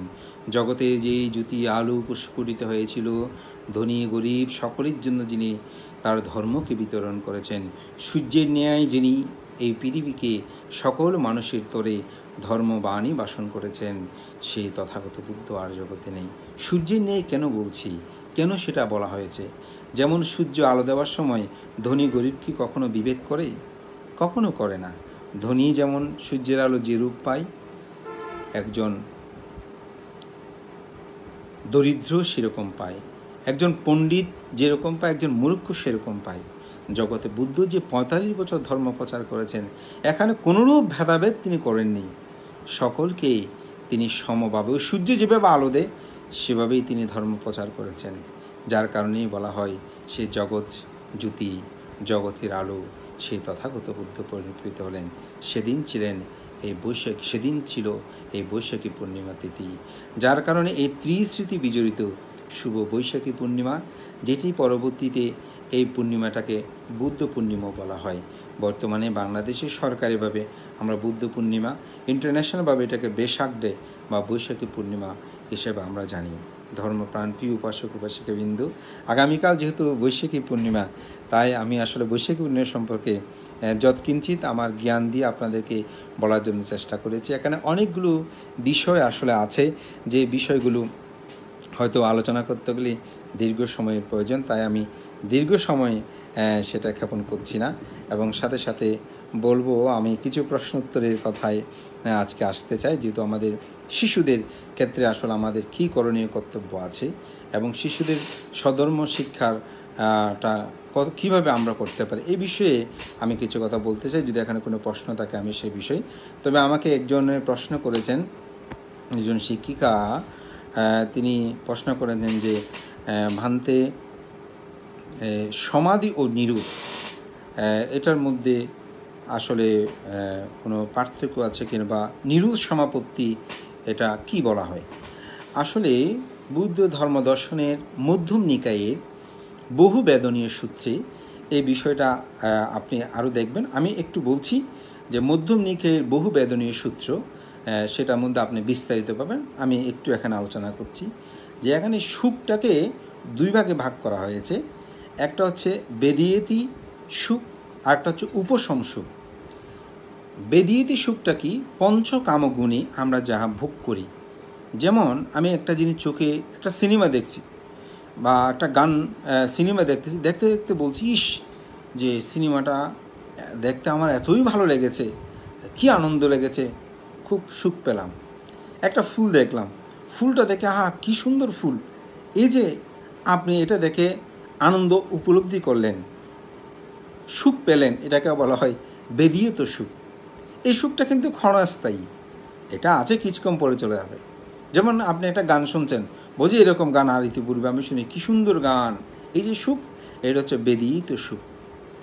আরেকটি আছে যেটা হচ্ছে নিরুত সমাপত্তি অবেদিত সুখ, যেটি বুদ্ধ যে পরিনির্বাণ সজ্জায় যখন শায়িত, সে সময় তিনি যে ধ্যানের মাধ্যমে তিনি নির্বাপিত হয়েছেন, নিরুত হয়েছেন। নিরুত মানে কিন্তু নিভে যাওয়া, এটা সহজে আরও বোঝার জন্য বলতে ধ্বংস হয়ে যাওয়া, এটা আর উৎপত্তি না হওয়া, ভেঙে যাওয়া, ছিন্ন হওয়া। তো নিরুত মানে এটা আর কখনো উৎপত্তি হবে না। শিমবিচি দেখেছেন, শিমবিচি কিন্তু আপনি যখন শুকিয়ে রেখে দেবেন, এটা নিরুত হয়নি, এটা কিন্তু এটা সুপ্ত অবস্থায় আছে। কিন্তু এটা যখন আপনি মাটির মধ্যে ফেলে দিলেন, তখন সেখানে যদি আলো, বাতাস, পানি, মাটি, বায়ু এগুলো যখন পায়, তখন সে কিন্তু অঙ্কুরোদ্গমন হয়, অর্থাৎ সে নিরুত হয়নি। তো সাময়িক সেই উপকরণ পায়নি বলে সে লুপ্ত বা সুপ্তভাবে আছে। কিন্তু যখন আপনি সেই শিম বিচিটাকে একেবারে ভেজে ফেলবেন, অর্থাৎ আগুনের তাপ দেবেন, সেখানে ফুটিয়ে যাবে, বা সেখানে যদি আপনি খাওয়ার উপকরণের জন্য বলছি, সেখানে যদি নুন পানি দিয়ে একটু ফুটিয়ে রাখেন, তাহলে সেটা আপনি মাটির মধ্যে রাখলেও সে কিন্তু পুনর্বার আর জাগ্রত হবে না, অর্থাৎ পুনর্বার আবার উৎপন্ন হবে না। এই নিরুত মানে কিন্তু সেটা, অর্থাৎ সেটা আর পুনর্বার উৎপন্ন হবে না। যেটা পুনর্বার উৎপন্ন হবে না সেটা হচ্ছে নিরুত সমাপত্তি ধ্যান, যেটাকে বলছে, যেখানে যেই এটা একটা সুখ, এটা হচ্ছে যে অবেদিত সুখ, অর্থাৎ নিরুত সমাপত্তি অবেদিত সুখ, যে সুখটার মধ্যে আর কোনো দুঃখ নাই, এবং সেটা এমনভাবে নিরুত হয়ে যাবে সেটার মধ্যে আর পুনর্বার আসবে না। এটা হচ্ছে আসলে মূলত নিরুত সমাপত্তি ধ্যান। আর আপনি যেটা বলেছেন যে সমাধি এবং নিরুত, এটার পার্থক্যটা আপনি আশা করি বুঝতে পেরেছেন। যে সমাধিটা প্রথম ধ্যান, দ্বিতীয় ধ্যান, তৃতীয় ধ্যান, চতুর্থ ধ্যান এবং পঞ্চম ধ্যান, এগুলো হচ্ছে কিন্তু সমাধির অন্তর্গত। এগুলো চিত্ত যখন সমাধিস্থ হয়, তখন কিন্তু সাধক তিনি প্রথম, দ্বিতীয়, তৃতীয়, চতুর্থ ধ্যানগুলোতে চাই। এবং এগুলো এক একটি, যেমন প্রথম ধ্যানে যে বিতর্ক, বিচার, প্রীতি, সুখ, একাগ্রতা সহিত চিত্ত, এটা আবার যে আপনি যদি অন্য প্রকার চিত্তে যান অভিধর্মে, সে বিষয়গুলো সেখানে আলোচিত হবে।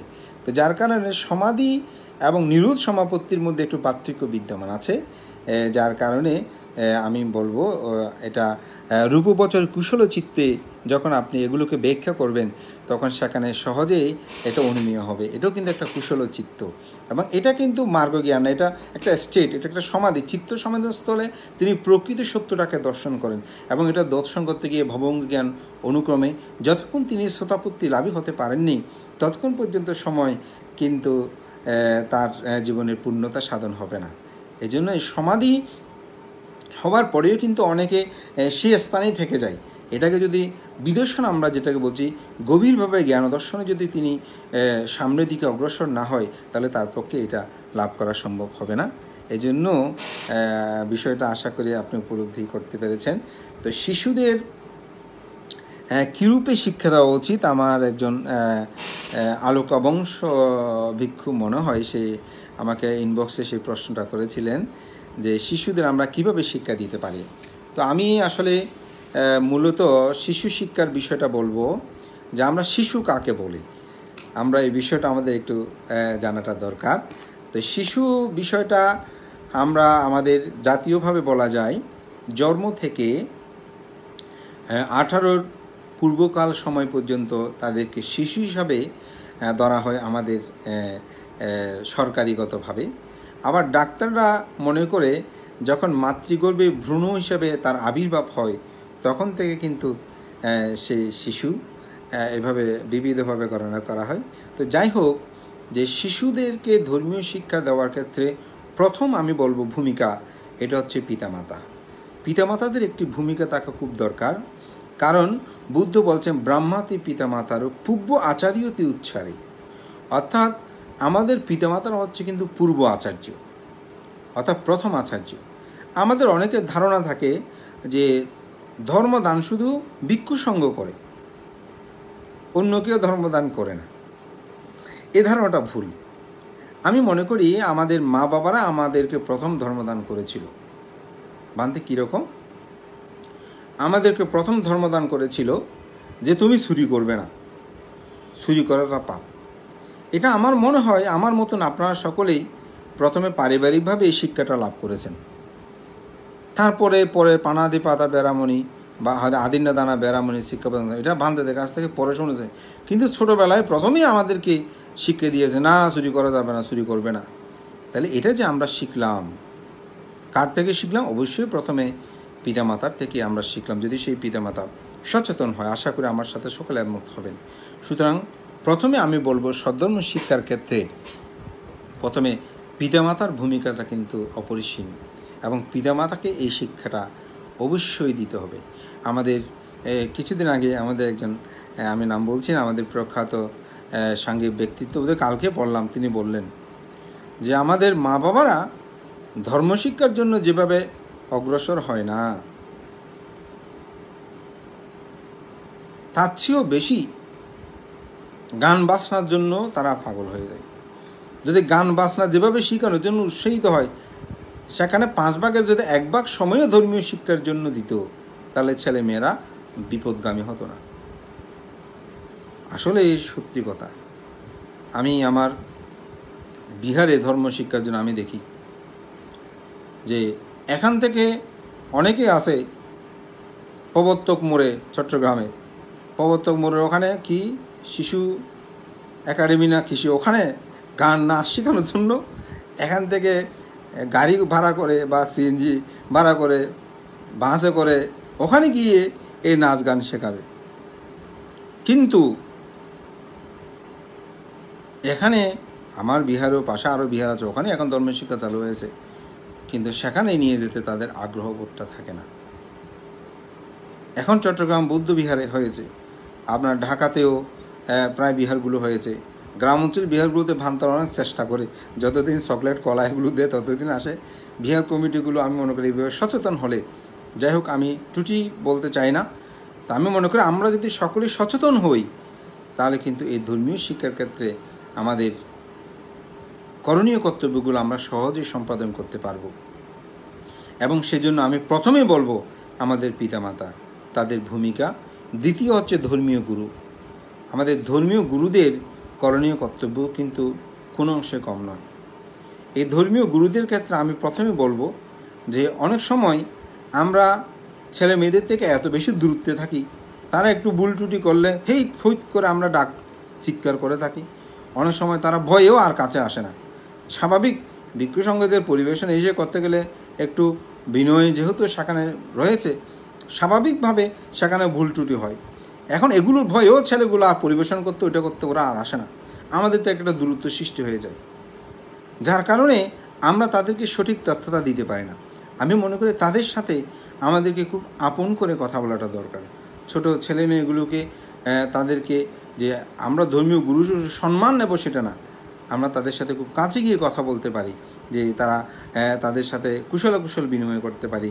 তাদের মা বাবাকে না আপনার ছেলেটাকে কিসে পড়ে, কী পড়ো, কেমন পড়ো। আর অনেক সময় দেখা যায় বিভিন্ন পড়া বিষয়ে প্রশ্ন করলে অনেক সময় ওরা পালিয়ে যায়, এই ইংরেজি এটা কী হবে, ওইটা কী হবে। আমি মনে করি ওইটা না বলে আমাদেরকে অন্ততপক্ষে তাদেরকে বিশেষ করে বন্দনাগুলো আমরা বলতে পারি, যে তুমি এই বন্দনাটা বলো তো, যদি না বলে এই বন্দনাটা তুমি বলো। আমি মনে করি সেভাবে আমাদের কিছু করণীয় কর্তব্য আছে। এবং আমরা প্রত্যেক দিন বিভিন্ন জায়গায় যাই, এবং বিভিন্ন ক্ষেত্রে যাওয়ার সময় বিশেষ করে ফাঁকে যেতে যেতে আমরা আসলে সময় দিতে পারি না। তো আমি মনে করি আমাদের দায়িত্বকেও একটু সচেতন হলে না, ভান্তে যেহেতু ধর্মীয় শিক্ষার এই দিনটা আমরা একটু সচেতন হব। এভাবে আমি মনে করি যদি আমাদের ভিক্ষু সংঘ যারা আছেন তারাও যদি সচেতন হয়, আমি মনে করি ধর্মীয় শিশুদেরকে সধর্ম শিক্ষার ক্ষেত্রে আমরা এগিয়ে নিতে পারি। এবং এটার জন্য আমাদের আন্তরিকতাটা সবচেয়ে বেশি প্রয়োজন।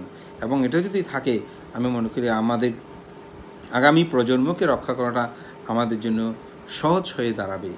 এবং সেজন্য ধর্মীয় শিক্ষার প্রয়োজন। এবং আমি বলবো প্রথম এটা পিতামাতার, এবং দ্বিতীয় হচ্ছে ধর্মীয় গুরু, অর্থাৎ আমরা যারা ভিক্ষু সংঘ আছি আমাদেরকে অবশ্যই এগিয়ে আসতে হবে।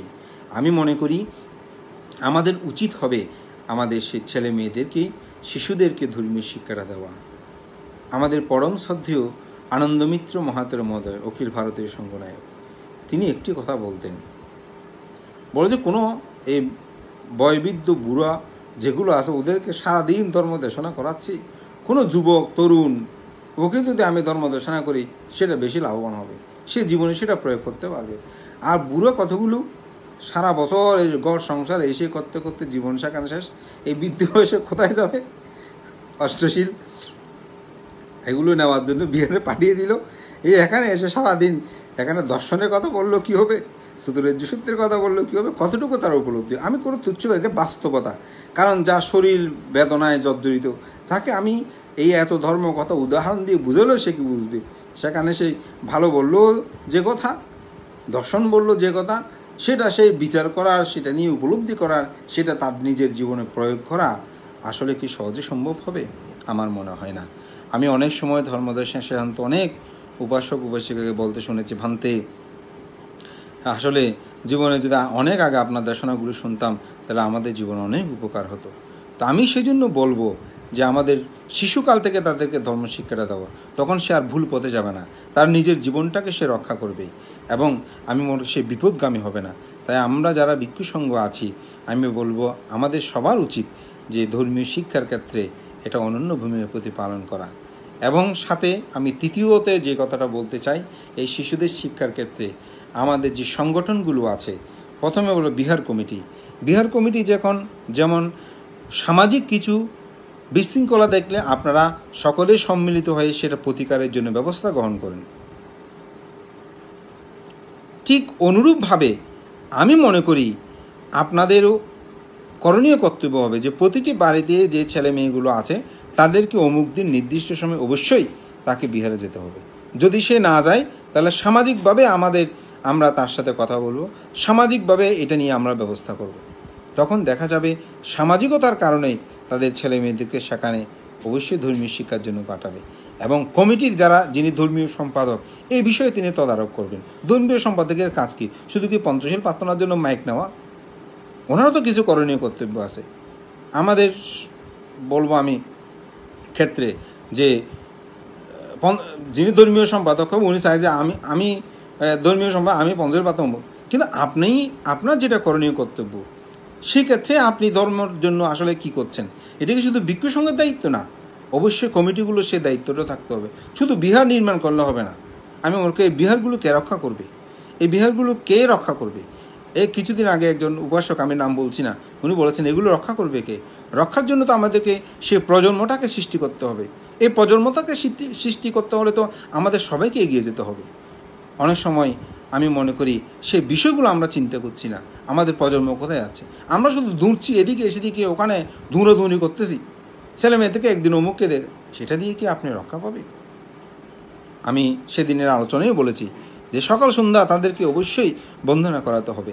সপ্তাহে একদিন হলেও আমি মনে করি বিহারে নেওয়া দরকার। এবং যে ভিক্ষু, আমি বলবো ভিক্ষুরা অন্তপক্ষে বন্দনা করুক, আশা দাবা করুক, বহু কিছু শিক্ষা না দেয়, অসুবিধা নাই, কিন্তু তাতে আমি মনে করি আমাদের প্রজন্মটাকে যদি আমরা রক্ষা করতে চাই অবশ্যই, এবং কমিটি যদি এই বিষয়ে সচেতন হয়, কমিটি যদি উদ্যোগ নেয়, আমি মনে করি এটা সম্ভব। এজন্য আর সভা সমিতিগুলোতে আমরা সাধারণত 80 বছর 80 বছর 15 বছর বৃদ্ধ হলে তাকে পঞ্চায়েত প্রার্থনা করাতে দিই। কেন আমরা শিশুদেরকে এই বিষয়ে এগিয়ে আনতে পারি না? শিশুদেরকে আমরা পঞ্চায়েত প্রার্থনা, অষ্টমী প্রার্থনার জন্য বিভিন্ন সভা সমিতি দিতে পারি না? তখন তারা স্বাভাবিকভাবে সেখানে এগিয়ে আসবে। আমি মনে করি তাদেরকে অগ্রাধিকার দেওয়া উচিত। একটি কথা আছে, প্রবীণের হাত ধরে নবীনের আগমন, এই কথাটা মনে রাখবেন। নেতৃত্বের ক্ষেত্রে, সর্বক্ষেত্রে আমি মনে করি এটা অবশ্যই প্রয়োজন। এই প্রয়োজনীয়তার জন্য আপনি যদি প্রবীণদের সাথে আপনি নবীনরা কাজ না করে, তাহলে কিন্তু শিক্ষা কোনোদিন লাভ করতে পারবে না। এবং আমি মনে করি সেজন্য আমাদের প্রজন্মটাকে রক্ষা করতে আমাদের সামনে এগিয়ে যেতে হবে।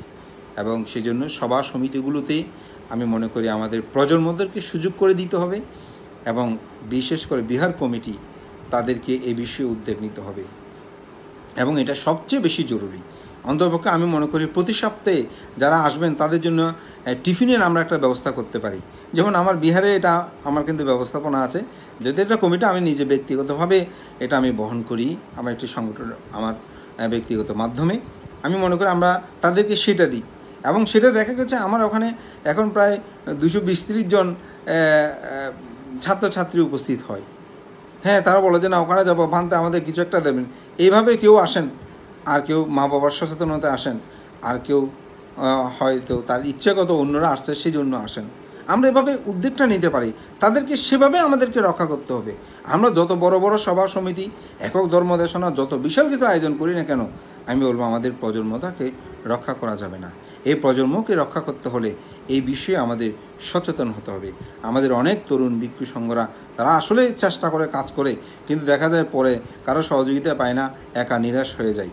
আমি সেজন্য বলবো আমাদের সভা সমিতি গুলোতে এই বিষয়ে আলোচনা করতে হবে, উদ্বুদ্ধকরণ করতে হবে, এবং বক্তৃতার মধ্যে অবশ্যই সর্বশেষ এই বিষয়ে যেন কোনো নির্দেশনা থাকে, তবে আমি মনে করি আমাদের প্রজন্মটাকে রক্ষা করা সম্ভব হবে। এবং সাথে সাথে আমি মনে করি অন্ততপক্ষে 2 বার হলে প্রতিযোগিতা আয়োজন করতে হবে।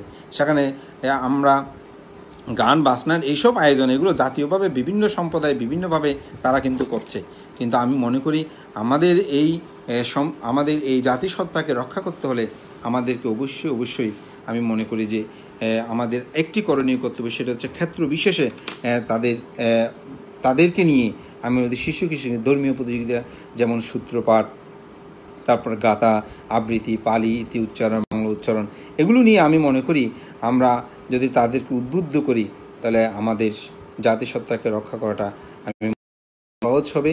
এবং শিশুদের ধর্মীয় শিক্ষার ক্ষেত্রে এই বিষয়গুলো আমি মনে করি গুরুত্ব দেওয়াটা আমাদের সকলের অবশ্যই করণীয় কর্তব্য। তো যাই হোক, আমি আর আমার কথা দীর্ঘায়ী করছি না। আপনারা যারা অনেকক্ষণ ধরে শুনছেন, আপনাদের প্রতি আমি কৃতজ্ঞতা জানাচ্ছি। এবং আজকের এই বৈশাখী পূর্ণিমা তথা বুদ্ধ পূর্ণিমায় আগামীকাল, তো আমি আগামীকাল আমাদের অনেকগুলো প্রোগ্রাম আছে, আমি সেজন্য চিন্তা করেছি না আজকে আমি এই বিষয়টা নিয়ে আলোচনা করব।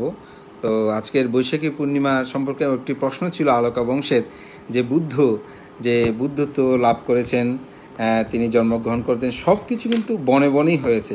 আসলে এটার বিষয়টা কি? এই বিষয়ে ত্রিপিটকীয় যুক্তিগত কোনো বিষয় আমার চোখে পড়েনি, তবে আমি এটা মনে করি যে আসলে প্রকৃতির মাঝে তো সত্যটাকে খুঁজে পাওয়া যায়। পৃথিবীতে মানুষ শান্তির খোঁজে এখনও প্রকৃতির কাছে যায়।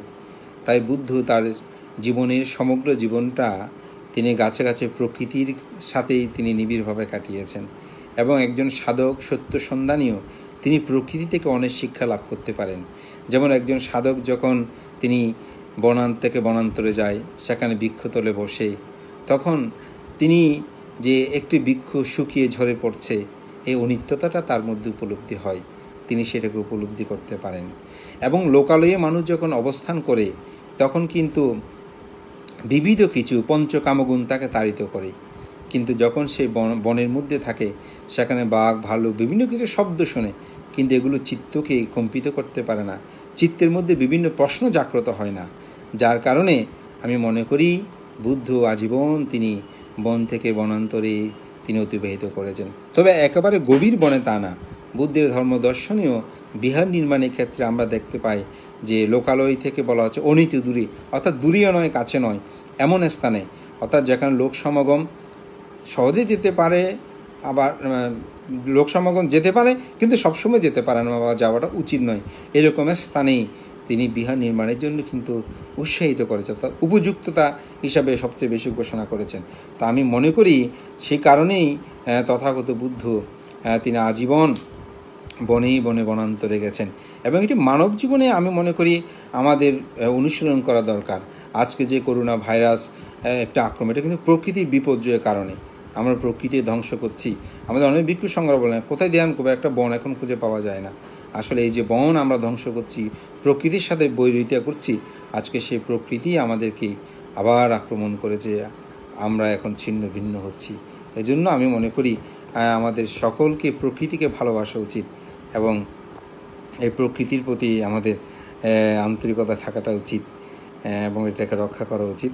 আমি আরেকটি বিষয় বলেছিলাম যে গৃহ ত্যাগ এবং সংসার ত্যাগ। তো বুদ্ধ সংসার ত্যাগটা কখন বললেন? যখন ওই যে তিনি বুদ্ধত্ব লাভ করলেন তখনই বললেন যে আমি জন্মান্তর ছেদন করেছি, নিরোধ করেছি। আসলে যতক্ষণ আমাদের তৃষ্ণা ক্ষয় হবে না ততক্ষণ আপনি সংসার ত্যাগী হবেন না। সংসার ত্যাগ মানে সংসার বলতে এই ৩১ লোকভূমির মধ্যে ভ্রমণ করা। তো এই ৩১ লোকভূমির মধ্যে যদি আপনি ঘুরতে থাকেন তাহলে তো আপনার সংসার চক্রে আপনি ঘুরলেন। এই শ্রোতাপত্তি লাভই সেটা না, যখন আপনি অনাগামী হবেন আর গমন আসবে না, যখন অরহত হবেন তখনই মূলত আপনি সংসার চক্রকে নিরোধ করেছেন, সংসার আপনার মধ্যে আর আবির্ভাব হবে না। এই জন্যই আসলে আমি যেটা পরে বলছিলাম, তো আলোচনা এদিকে চলে আসছে, সেই জন্য আবার এটা বললাম যে আমরা গৃহত্যাগী সংসার ত্যাগী সেদিন হব যেদিন আমরা মার্গজ্ঞানে উপনীত হব। তো যাই হোক, আজকে এখানে কিছু প্রশ্ন হয়তো অগ্রিম আসলে এখন পরে আমি তখন দেখতে পাচ্ছি না। সবাইকে আবারও শুভ বৈশাখী পূর্ণিমার শুভেচ্ছা এবং আশীর্বাদ জ্ঞাপন করছি। আপনারা যারা অনেকক্ষণ ধরে শুনছেন আপনাদের কে আমি ধন্যবাদ কৃতজ্ঞতা জানাচ্ছি। আমাদের একজন উপাস্য সবুজ বই তিনি বলেছেন আজকের এই দিনে প্রশ্ন উত্তর পর্ব যদি থাকে তাহলে পূজনীয় ভান্তে বন্দনা সরকারের প্রশ্ন, আমাদের বুদ্ধ ধর্মে অনুসারের মূল লক্ষ্য কী হওয়া উচিত? আমরা নতুন প্রজন্ম সহ সকল গৃহী সংঘ ভিক্ষু সংঘ সদ্ধর্ম শিক্ষা আছে কিনা আপনার অভিমত একান্ত জানতে চাই। হ্যাঁ, আসলে আমাদের সকলের অবশ্যই আমাদের সকলের যে চাওয়া সেটা সম্পর্কে তো আমি বলেইছি, আমাদের মূল লক্ষ্য সেটা হচ্ছে নির্বাণ। যার কারণে আমি জন্মের একটা দুঃখকে আমি এখানে গল্প আকারে উপস্থাপনা করেছি। আপনি যতক্ষণ যতক্ষণ আপনি নির্বাণ সাক্ষাৎ করতে পারবেন না ততক্ষণ কিন্তু আপনি দুঃখের আকরে নিমজ্জিত থাকবেন। আমাদের প্রধান লক্ষ্য হচ্ছে নির্বাণ সাক্ষাৎ করা, অর্থাৎ দুঃখ থেকে মুক্তি। কী দুঃখ? যেটা চারে আর্য সত্য। আমি সামনে হয়তো এই বিষয়গুলো নিয়ে একটা বিষয় নিয়ে আলোচনা করব। আমি প্রথমে প্রাথমিক বিষয়গুলো নিয়ে আসলে আলোচনা করতে চেয়েছি, যার কারণে আজকের বিষয়টাও আমি একটা সহজ বিষয় বলবো যে শিক্ষার ক্ষেত্রে এবং বৈশাখী পূর্ণিমা যেহেতু এটা প্রাসঙ্গিক, আমাদের প্রজন্মদেরকে জানতে হবে। অনেকে এটা বৈশাখী পূর্ণিমা কী এটা অনেকে জানে না, তো সেজন্য আমি মনে করি আমাদের এটা জানাটা প্রয়োজন। আপনি যেটা বলছেন অবশ্যই নির্বাণ চতুর্থ দুঃখ আছে, দুঃখের কারণ, দুঃখ নিরোধের উপায়, এই চারে আর্য সত্য অবলম্বন হচ্ছে আমাদের প্রথম। এখন হয়তো আপনি বলতে পারেন ভান্তে আমরা যে সঙ্গদান করি, আমরা বিংশতি পূজা করি, বুদ্ধ পূজা করি, এগুলো কি চতুরার্য সত্যের মধ্যে পড়ে কিনা? আমি বলবো একটা উদাহরণ দিয়ে, গাছের কাণ্ড হচ্ছে কিন্তু মূল, কার শিকড় থাকে, ডালপালা থাকে, চামড়াগুলো অর্থাৎ ছাল থাকে, ফুল ফল থাকে, এগুলো কিন্তু বৃক্ষ নয়। বৃক্ষের মূল কাণ্ডটাই হচ্ছে কিন্তু মূল, অর্থাৎ গাছ।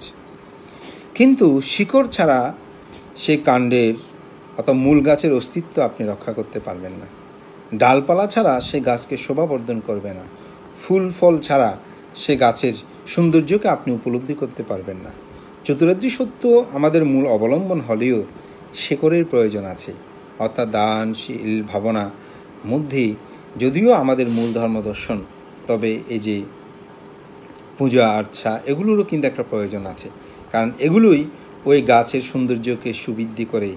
আমরা যেমন কাপড় পরিধান করেন বা আমরা চিবর পরে আপনার কাপড় পরিধান করেন, এগুলোর কারণ কি? লজ্জা নিবারণের জন্য।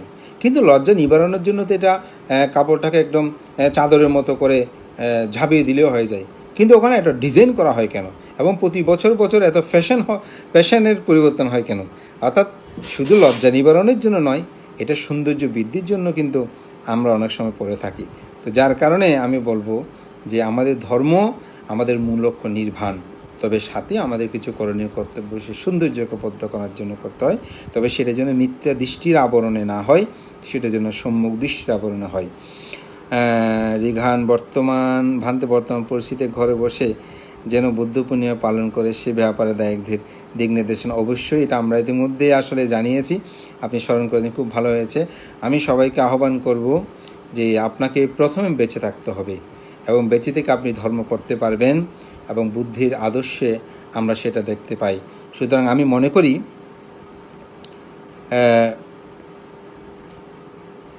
মনে করি যে আমরা ঘরে বসেই সেখানে অষ্টশীল পঞ্চশীল গ্রহণ করতে পারি, এবং সেখানে আমরা বুদ্ধ পূজা করতে পারি। এবং আশা করি আগামীকাল আমরা নিজেরও সকালবেলা লাইভে থাকবো, যাতে এখান থেকে আপনারা শিলাদি নিতে পারেন। যেহেতু এখন দেখছি অনেকেই মোটামুটি নেটের মাধ্যমেই তারা ধর্মকথা শুনছে বা ধর্ম প্রতিপালনের জন্য তারা চেষ্টা করছে। তা আমি মনে করি, বা গ্রামে থাকলে সেখানে আপনাদের বান থেকে বললে মাইকটা দিয়ে যেন পঞ্চশীল বা অষ্টশীল বুদ্ধ পূজা করে, তাহলে সেগুলো আপনারা শুনে সেখান থেকে বাড়িতে বসে, তাতে আপনি নিজেও নিরাপদ, অপরকেও নিরাপত্তা প্রদান করবেন, এবং এটা আমাদের সকলের আমি মনে করি করণীয় কর্তব্য। তো আজকে আমি সবাইকে আহ্বান করব আগামীকাল যেন আমরা ঘরে থেকে আমাদের আমাদের ধর্মরত্ন ভান্তে বন্ধনা মনে ইয়ারফোন ব্যবহার করলে শব্দ পরিষ্কার হয়। ঠিক আছে, আমি আগামী থেকে সেটা করব। এখন তো প্রায় শেষের দিকে, তো আমি এটা দ্বিতীয়বার আসলাম, যার কারণে আসলে আমি এই বিষয়ে বেশি সচেতন নয়, অর্থাৎ এই বিষয়ে আমি তেমন বেশি জানি না। তো যার কারণে আগামীতে যদি আমি আসি, তাহলে আমি ওই ধরনের ইয়ারফোন ব্যবহার করব, যাতে আপনারা সহজেই শুনতে পারেন। তো এখানে অনেক লেখা আসলে আছে, আগামীতে বুদ্ধ পূর্ণিমাতে আপনার দেশনা প্রার্থনা করছি। আসলে আমি দুইটা লাইভে থাকবো আগামীকাল, একটা 8টার সময় আর একটা হচ্ছে 10টার সময়। সুতরাং এটা আমার না, অন্য অনুষ্ঠান প্রোগ্রাম অন্যদের আয়োজনে, সুতরাং হয়তো সেখানে আপনারা থাকতে। পরবর্তীতে লকডাউন চলা পর্যন্ত সময় আমি 2-1 দিন পরে আসবো, আপনাদেরকে একটা বিষয় নিয়ে আলোচনা করব। তো আমি বলবো সবাই ভালো থাকবেন, সুস্থ থাকবেন। এখন আর আমি তেমন এখানে কোনো প্রশ্ন দেখতে পাচ্ছি না, আসলে প্রশ্নও আজকে তেমন করার মতন বিষয়, যেহেতু আজকে শুভ বুদ্ধ পূর্ণিমা, এবং বুদ্ধ পূর্ণিমা উপলক্ষে এখানে অনেকেই আমাকে আপনারা বন্দনা জানিয়েছেন, শুভেচ্ছা জানিয়েছেন। আমি সবার নাম বলছি না, আমি সবাইকে কৃতজ্ঞতা জানাচ্ছি আপনারা যে সংযোগ হয়েছেন, এবং সবাই শ্রবণ করে আমাকে বলবো কৃতার্থ করেছেন। আমি মনে করি এই ধর্মদানের মাধ্যমে আমার যে পুণ্যরাশি অর্জন হয়েছে, সমগ্র পুণ্যরাশি আপনাদের সকলের উদ্দেশ্যে দান করছি, এবং আপনারা সকলেই সুস্থ থাকবেন, ভালো থাকবেন। আমরা যেভাবেই প্রথমে বলবো করোনাকে ভয় পেয়েছিলাম, লকডাউনে ছিলাম, গৃহবন্দী বা বিহারবন্দী ছিলাম, কিন্তু আমরা অনেকেই এখন হয়তো জীবন জীবিকার প্রয়োজনে আমরা ঘর থেকে বের হচ্ছি। তো আমি বলবো এখন বর্তমান যে পরিস্থিতি যেভাবে দেখছি, এটা দিন দিন বেড়ে যাচ্ছে, এবং সেই জন্য আমি মনে করি আমাদের এখন সবচেয়ে বেশি সতর্ক হওয়া প্রয়োজন। ইতিমধ্যে আজকেও রোগীর সংখ্যা প্রায় 700-এর উপরে চলে গেছে।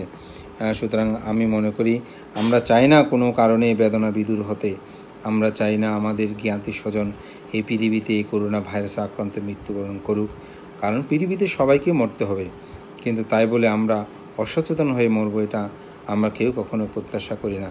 আমি সবার কাছে আহ্বান রাখবো, আপনার সকলেই অবশ্যই সচেতন হবেন। আমাদের একজন উপাসিকা রিঙ্কু বড়ুয়া, তিনি শ্রদ্ধেয় ভান্তে বুদ্ধমত অবিদ্যায় ভবচক্রের মূল। হ্যাঁ, অবশ্যই অবিদ্যায় ভবচক্রের মূল। আমি তো প্রত্যুত সমুৎপাদে এটা প্রথমেই বলেছি, অবিদ্যা পাশ্চায়া সাংকারা, অবিদ্যা হইতে সংস্কার এগুলো উৎপন্ন হয়। ভবচক্র ভ্রমণ সংক্ষিপ্ত করতে পারি এবং সম্ভব কিনা? অবশ্যই আপনি যত তৃষ্ণা ক্ষয় করবেন, আপনি সংসার জীবন আমরা কতটুকু বিদ্যা চর্চার দ্বারা এ থেকে সম্পূর্ণ না হলেও আপনি সম্পূর্ণ হতে পারবেন। আমাদের অনেকে এটা ধারণা থাকে আমরা সংসারে থাকলে কি মুক্তি লাভ করব। অবশ্যই করতে পারবেন। বুদ্ধের সময়কার আমরা সেরকম অনেক কিছু অনেক উপাসককে দেখতে পাই। শুধু তা নয়, আপনার রাজেন্দ্র মুর্শিদের নাম শুনেছেন। আমাদের পরম শ্রদ্ধেয় আর্য শ্রাবক জ্ঞানেশ্বর মস্তবীরের কিন্তু তিনি বিদর্শন গুরু ছিলেন। কেন? তিনি তো গৃহী জীবনে থাকতেই সেখান থেকে মুক্তি লাভ করেছেন। আমি একটা ছোট্ট উদাহরণ, আসলে প্রশ্ন করলেই অনেকগুলো কথা বলা যায়। আপনারা জানেন রাজা মিলুন্ধ যখন ভিক্ষু নাগসেনের কাছে তর্ক যুদ্ধ হয়, তখন শেষান্তে তিনি একটি খুব সুন্দর কথা বলেছিলেন যে, ভান্তে নাগসেন, বাঘকে সোনার কাছায় বন্দি করে রাখলেও বাঘের মুখ রয়েছে বহির্মুখী। অর্থাৎ একটা বাঘকে যদি আপনি সোনার খাঁচার মধ্যে বন্দি করে রাখেন, দেখবেন তার মুখ থাকবে বহির্মুখী। কখন সেখান থেকে বের হবে? বলে আমি ওই বিভব সম্পত্তির মধ্যে থাকলেও আমার মুখ রয়েছে বহির্মুখী। আমি কখন মুক্তি লাভ করব? সুতরাং একজন গৃহী জীবনে যদি তিনি থাকেন, তার মুখটা যদি বহির্মুখী থাকে, তাহলে আমি মনে করি তিনি দুঃখ থেকে মুক্তি লাভের জন্য তার কর্মকাণ্ড বা ধর্মচর্চা তিনি অবশ্যই করতে পারেন। এটা আমি একটা উদাহরণ দিয়ে বলি যে, পঙ্কজে রহিব পঙ্কজে থাকিব পঙ্কজ না লাগিবে গায়ে। পদ্মফুল দেখেন, সে কাদাতে থাকে, সেই পুকুরে থাকে, পানির মধ্যে তার জন্ম। যতই পানি হোক সে কিন্তু ডুবে যায় না, বাঁচতে থাকে। আপনার ব্যাঙ মাছ দেখেছেন, কাদাতে থাকে, কাদাতে বাস করে, কিন্তু তার গায়ে কাদা লাগে না। ঠিক অনুরূপভাবে আমি বলবো, একজন মানুষ যখন তিনি তার জীবন দর্শনে এগুলোকে উপলব্ধি করেন, সংসার বহু কিছু থাকলেও তিনি যদি তার ধর্মময় জীবনযাপন করেন, যথাযথভাবে তিনি যদি তার জীবনকে অতিবাহিত করেন, আমি বলব পঞ্চশীল এবং অষ্টমী অমাবস্যা পূর্ণিমা তিথিগুলোতে 4টি যে উপসৎশীল এগুলো প্রতিপালন করে সৎভাবে জীবনযাপন করে, অবশ্যই তিনি অবিদ্যাকে ধ্বংস করতে পারবেন এবং সেই পথে তিনি ধাপমান হবেন। এবং জীবনে কিছু করণীয় কর্তব্য অন্তপক্ষে আমি বলবো, আমি উপাসকে বলে আপনার 10 দিনের জন্য একটা ভাবনা কোর্স করবেন, যে কোনো জায়গায় যেখানে করেন, আমি কোনো নির্দিষ্ট করে বলবো না, আপনি 7টা গ্রহণ করে নেবেন এবং সেটা নিয়ে আপনি চর্চা করবেন এবং তাতে দেখবেন অবশ্যই আপনার জীবনে এটা অন্তপক্ষে 1 ঘন্টা আপনি ভাবনা করেন, আপনার জীবনের অনেক পরিবর্তন হবে। আমার এখনও মনে আছে আমার জীবনে, আমি কিন্তু একজন যদি গৃহীও বলে, আমি অনেক সময় গৃহী থেকে অনেক শিক্ষা গ্রহণ করি। আমার একবার আমি বদ্রাট থেকে আসছিলাম, তো একজন উপাসক, আমি ওনার বাড়ি হচ্ছে বাগুয়ান, ডক্টর শরণাঙ্কর, উনি প্রয়াত হয়েছে। আমাদের ওনার বাড়ি বাগুয়ান ছিল, আমাদের বনভান্তের ওখানে উনি ছিলেন। আমাদের শ্রদ্ধেয় উপসংগ্রাস শ্রদ্ধেয় ধর্মপ্রিয় ভান্তের উনি শিষ্য ছিলেন। ওনার ভাই, ওনার নামটা অচিন্ত না কি আমি ঠিক মনে পড়ছে না। তো উনি বদ্রাট, আমি দাঁড়িয়েছি, 22 সিঙ্গেল আসবো, উনি আমাকে দেখেই গাড়ি থামালেন। থামি বলছে, ভান্তে কোথায় যাবেন? তা আমি বললাম আমি বিহারে যাব। ভান্তে কোথায়? আমি চাঁদগাঁওতে থাকি। ও আচ্ছা ভান্তে, আসেন। আমি বললাম যে না, উপাসক বলেছে না, আমি এখানে যাব, আপনি চলে যাবেন, এখানে তো গাড়ি পাওয়া যাবে না, আপনি উঠুন। তো উঠলেন, তো ড্রাইভারকে জিজ্ঞাসা করে আমার ভাড়াটা পুরো তিনি দিয়ে দিলেন। তো বলছে, ভান্তে একটা ছোট্ট কথা বলি, যে আপনি কি প্রতিদিন ধ্যান করেন? তা আমি বললাম যে না, আমি সবসময় আসলে করতে পারি না, ফাঙে এদিকে যায়। বলছে, ভান্তে আমার একটা অনুরোধ, আমি দায়ক হিসেবে বলছি, আপনি প্রতিদিন 1 ঘন্টা আপনি ধ্যান করবেন। তো এই কথা বলতে জানেন, বদ্রার মোড় থেকে আপনার চাঁদগাঁও আবাসিক দূরত্বটা বেশি নয়, চলে আসলো। ব্রজবান্তে ক্ষমা করবেন, ও খুব বিনয়ী সাহেব তিনি আমাকে বললেন, ব্রজবান্ত আমি এই কথাটা বলেছি, আপনি কিছু মনে করবেন না। তো তিনি নেমে গেলেন। তো আমি তার এই বাক্যটা প্রায় বলা যায় আজ থেকে 16 বছর আগে হবে হয়তো, আমার ঠিক মনে পড়ছে না, কিন্তু আজ অবধি আমি যতটুকু পারি ওনার এই আহ্বানটা, অনুরোধটা আমি বলবো আমার জীবনে আমি অতিবাহিত করার চেষ্টা করি, বেশিক্ষণ না হোক, কিন্তু এটা এই যে প্রচেষ্টা, তো আমার মনে হয়েছে উনিও এইটা চেষ্টাটা করেন। তো আমি মনে করি একজন গৃহী সে যদি তার জীবনে অন্ততপক্ষে সে 1 ঘন্টা না হোক 10 মিনিট করে, তাহলে 30 দিন যদি আপনি হিসাব করেন, তাহলে 30 ঘন্টা মানে 24 ঘন্টা একদিন, তাহলে আপনি একদিন ধ্যান করে ফেলেছেন, এবং একদিন আরও ওইদিকে 6 ঘন্টা। তাহলে একটা মানুষ 10 মিনিটে যদি ধ্যান করে, তাহলে দেখেন তার চিত্ত, অনেকে হয়তো বলতে পারবে ভান্তে 10 মিনিট ধ্যানে কী হবে, আমি বলবো সেটা সংস্কার হবে, চিত্ত শান্ত হবে, এবং মানসিক অবিদ্যা ধ্বংসের জন্য আসলে ধ্যানের কোনো বিকল্প নেই। এই জন্য আমি বলি অবশ্যই আপনার গৃহী জীবনে থাকলেও আমি মনে করি আপনারা সকলেই স্ব অবস্থান থেকে সেটা করতে পারেন। আমার অত্যন্ত প্রিয় ভাজন সত্য সন্ধানী বুদ্ধিরত্ন ভিক্ষু ভান্তে যুগোপযোগী আয়োজনে সত্যি মঙ্গলজনক চেষ্টা করি। আসলে এই বিষয়গুলো আমি আমাদের আমেরিকা থেকে আমার অত্যন্ত প্রিয় ভাজন, অত্যন্ত ধার্মিক উপাসক প্রবীর মিত্র বড়ুয়া, তিনি আমাকে বন্দনা দেন, আমাকে পুণ্যদান করছি, আপনাদের নিরোগ দীর্ঘায়ু কামনা করছি। অনেকগুলো বিষয় এখানে আলোচনা হয়েছে। বন্দনা আপনার বিহারে মাসে 2 বার হলেও শুক্রবারে ক্লাস নেওয়া যায় কি না, যাদের বৃহস্পতিবারে ক্লাসের সমস্যা হয়, অবশ্যই আমি আমাদের সুমিত্রা চৌধুরী বসিকা বলেছেন, আসলে 2 দিন অবশ্যই নিতে পারি, কিন্তু আপনারা যদি আসেন আমার কোনো তাতে কৃপণতা নেই।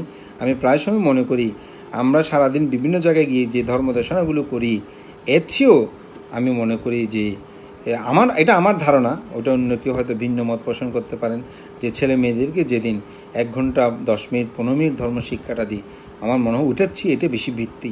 কারণ তাদের মধ্যে যে পরিবর্তন, তাদের মধ্যে যে, আমি এক সময় যখন চাঁদগাঁও আসি, আমি রাস্তা দিয়ে বের হলে, যেটা সত্যি কথা, দেখা বানতে হরদন্দে মানে সবাই এরকম বলতো, কিন্তু আজ আমি বলবো আমাদের এত পরিবর্তন, বের বানতে বন্দনা, এরপরও অন্য কথা, বন্দনা শব্দটা ছোট শিশু থেকে শুরু করে যে কোনো কেউ বন্দনা বলেই ভিক্ষু সংঘদেরকে সম্মান শ্রদ্ধা করে। এই যে এটা একটা বিশাল পরিবর্তন, আমি এটা মনে করি ধর্ম শিক্ষার কারণে, এবং ভিক্ষু সংঘ দেখলে এক পাশ হয়ে যাওয়া অনেকগুলো পরিবর্তন আমরা দেখতে পাই। অলোক মুর্শিদি ভান্তে লকডাউনে যতদিন ততদিন আপনাকে বন্দনা প্রার্থনা করছি, আপনি 1 ঘন্টার ধর্ম দেশনা করেন। হ্যাঁ, অবশ্যই আমি চেষ্টা করব। আসলে লকডাউন চলাবো আপনাদেরকে বিভিন্ন বিষয় নিয়ে আলোচনা করতে। যাই হোক, আমি সবারগুলো পড়তে শেষান্তে যাচ্ছিলাম। ধর্মশ্রবণ দুর্লভ, হ্যাঁ অবশ্যই দুর্লভ। পৃথিবীতে ধর্ম কথা বলাটাও আমি মনে করি দুর্লভ, এবং শ্রবণ করাটাও দুর্লভ। আমি কিন্তু ধর্মদেশনা শুনি, আমি এখনও ধর্মদেশনা শুনি, এবং যেদিন আমি বই পড়ি সেদিনে মনে হয় যে আজকে কিছু একটা করেছি, এবং এটা আমি মনে করি আমাদের অবশ্যই উচিত যেন আমরা ধর্মের কথা শুনি। অনেক আমার শুভানুধ্যায়ী পরিচিত অপরিচিত হোক, সকলেই যে আজকে এখানে ধর্ম শ্রবণ করার জন্য আমাদের এই আধুনিক প্রযুক্তির যুগে আমি বলবো ফেসবুকের মাধ্যমে আমি খুবই প্রীত আনন্দ অনুভব করছি। আপনাদের সকলকে পুণ্যদান করছি। আমি তরুণ প্রজন্ম যারা আছেন এবং শিশু কিশোর যারা আছেন তাদেরকে বলবো যে আপনারা ধর্ম শিক্ষা উদ্বুদ্ধ হবেন, সকাল সন্ধ্যা বন্দনা করবেন। বিশেষ করে আমাদের মা বাবা এবং পিতামাতা এবং যারা সমাজের দায়িত্বশীল, এবং সাথে আমাদের তরুণ কিছু সংগঠন, তারা মানব সেবায় খুব বেশি অগ্রসর হচ্ছেন, এবং বিভিন্ন ক্ষেত্রে যে করোনার সময়কালীন সময়ে তারা বিভিন্ন সামগ্রিক ভিক্ষু সংঘ এবং সাথে সাথে দায়িত্বদেরকে তারা প্রদান করছেন। তাদের উদ্যোগকে আমি সাধুবাদ জানাই, আজকে মাধ্যমে তাদেরকে আমি পুণ্যদান করছি এবং তাদের সেই উদ্যোগকে স্বাগত জানাই। এবং আমাদের প্রজন্মকে রক্ষা করার জন্য আমি মনে করি ধর্মীয় শিক্ষার কোনো বিকল্প নেই। মাননীয় ভিক্ষু সংঘের প্রতি বিনম্র শ্রদ্ধা বন্দনা, এবং উপাসক উপাসিকা আপনাদের সকলকে আবারও শুভ বুদ্ধ পূর্ণিমার মৈত্রীময় শুভেচ্ছা আশীর্বাদ পুণ্যদান করে আমার নাতিদীর্ঘ ধর্ম আলোচনা এখানে শেষ করছি। জগতের সকল প্রাণী সুখী হোক, সকলে করুণামুক্ত হোক, সকলেই নিরাপদ থাকুক, সকলেই যেন সুখে শান্তিতে তাদের মানব জীবনকে সার্থক করতে পারে। এবং আগামীকাল সকলেই বাড়িতে বাসায় অবস্থান করে আপনারা ধর্ম প্রতিপালন করবেন, ধর্মীয় আচারগুলো সুসম্পন্ন করবেন, এবং আমি বলবো সূত্র পড়বেন, সাথে বাংলাটাও একটু করে পড়ে নেবেন। আর প্রায় বইয়ের মধ্যে বুদ্ধের জীবনীটা আছে। আমি এখানে ছিটিপোটা বলেছি, আপনি যখন পড়বেন সেটা আপনাকে আরও সমৃদ্ধ করবে। একটি কথা আছে, বক্তৃতা হচ্ছে অল্প জ্ঞাপন, পঠন পাঠন হচ্ছে বিস্তারিত জ্ঞাপন। অর্থাৎ বক্তৃতা করলে অল্প শুনবেন, কিন্তু আপনি যখন পড়বেন তখন সেটা গভীরভাবে আপনি উপলব্ধি করে পড়তে পারবেন। সবাইকে সেই আহ্বান জানিয়ে আমার কথা শেষ করছি। জগতে সকল প্রাণী সুখী হোক।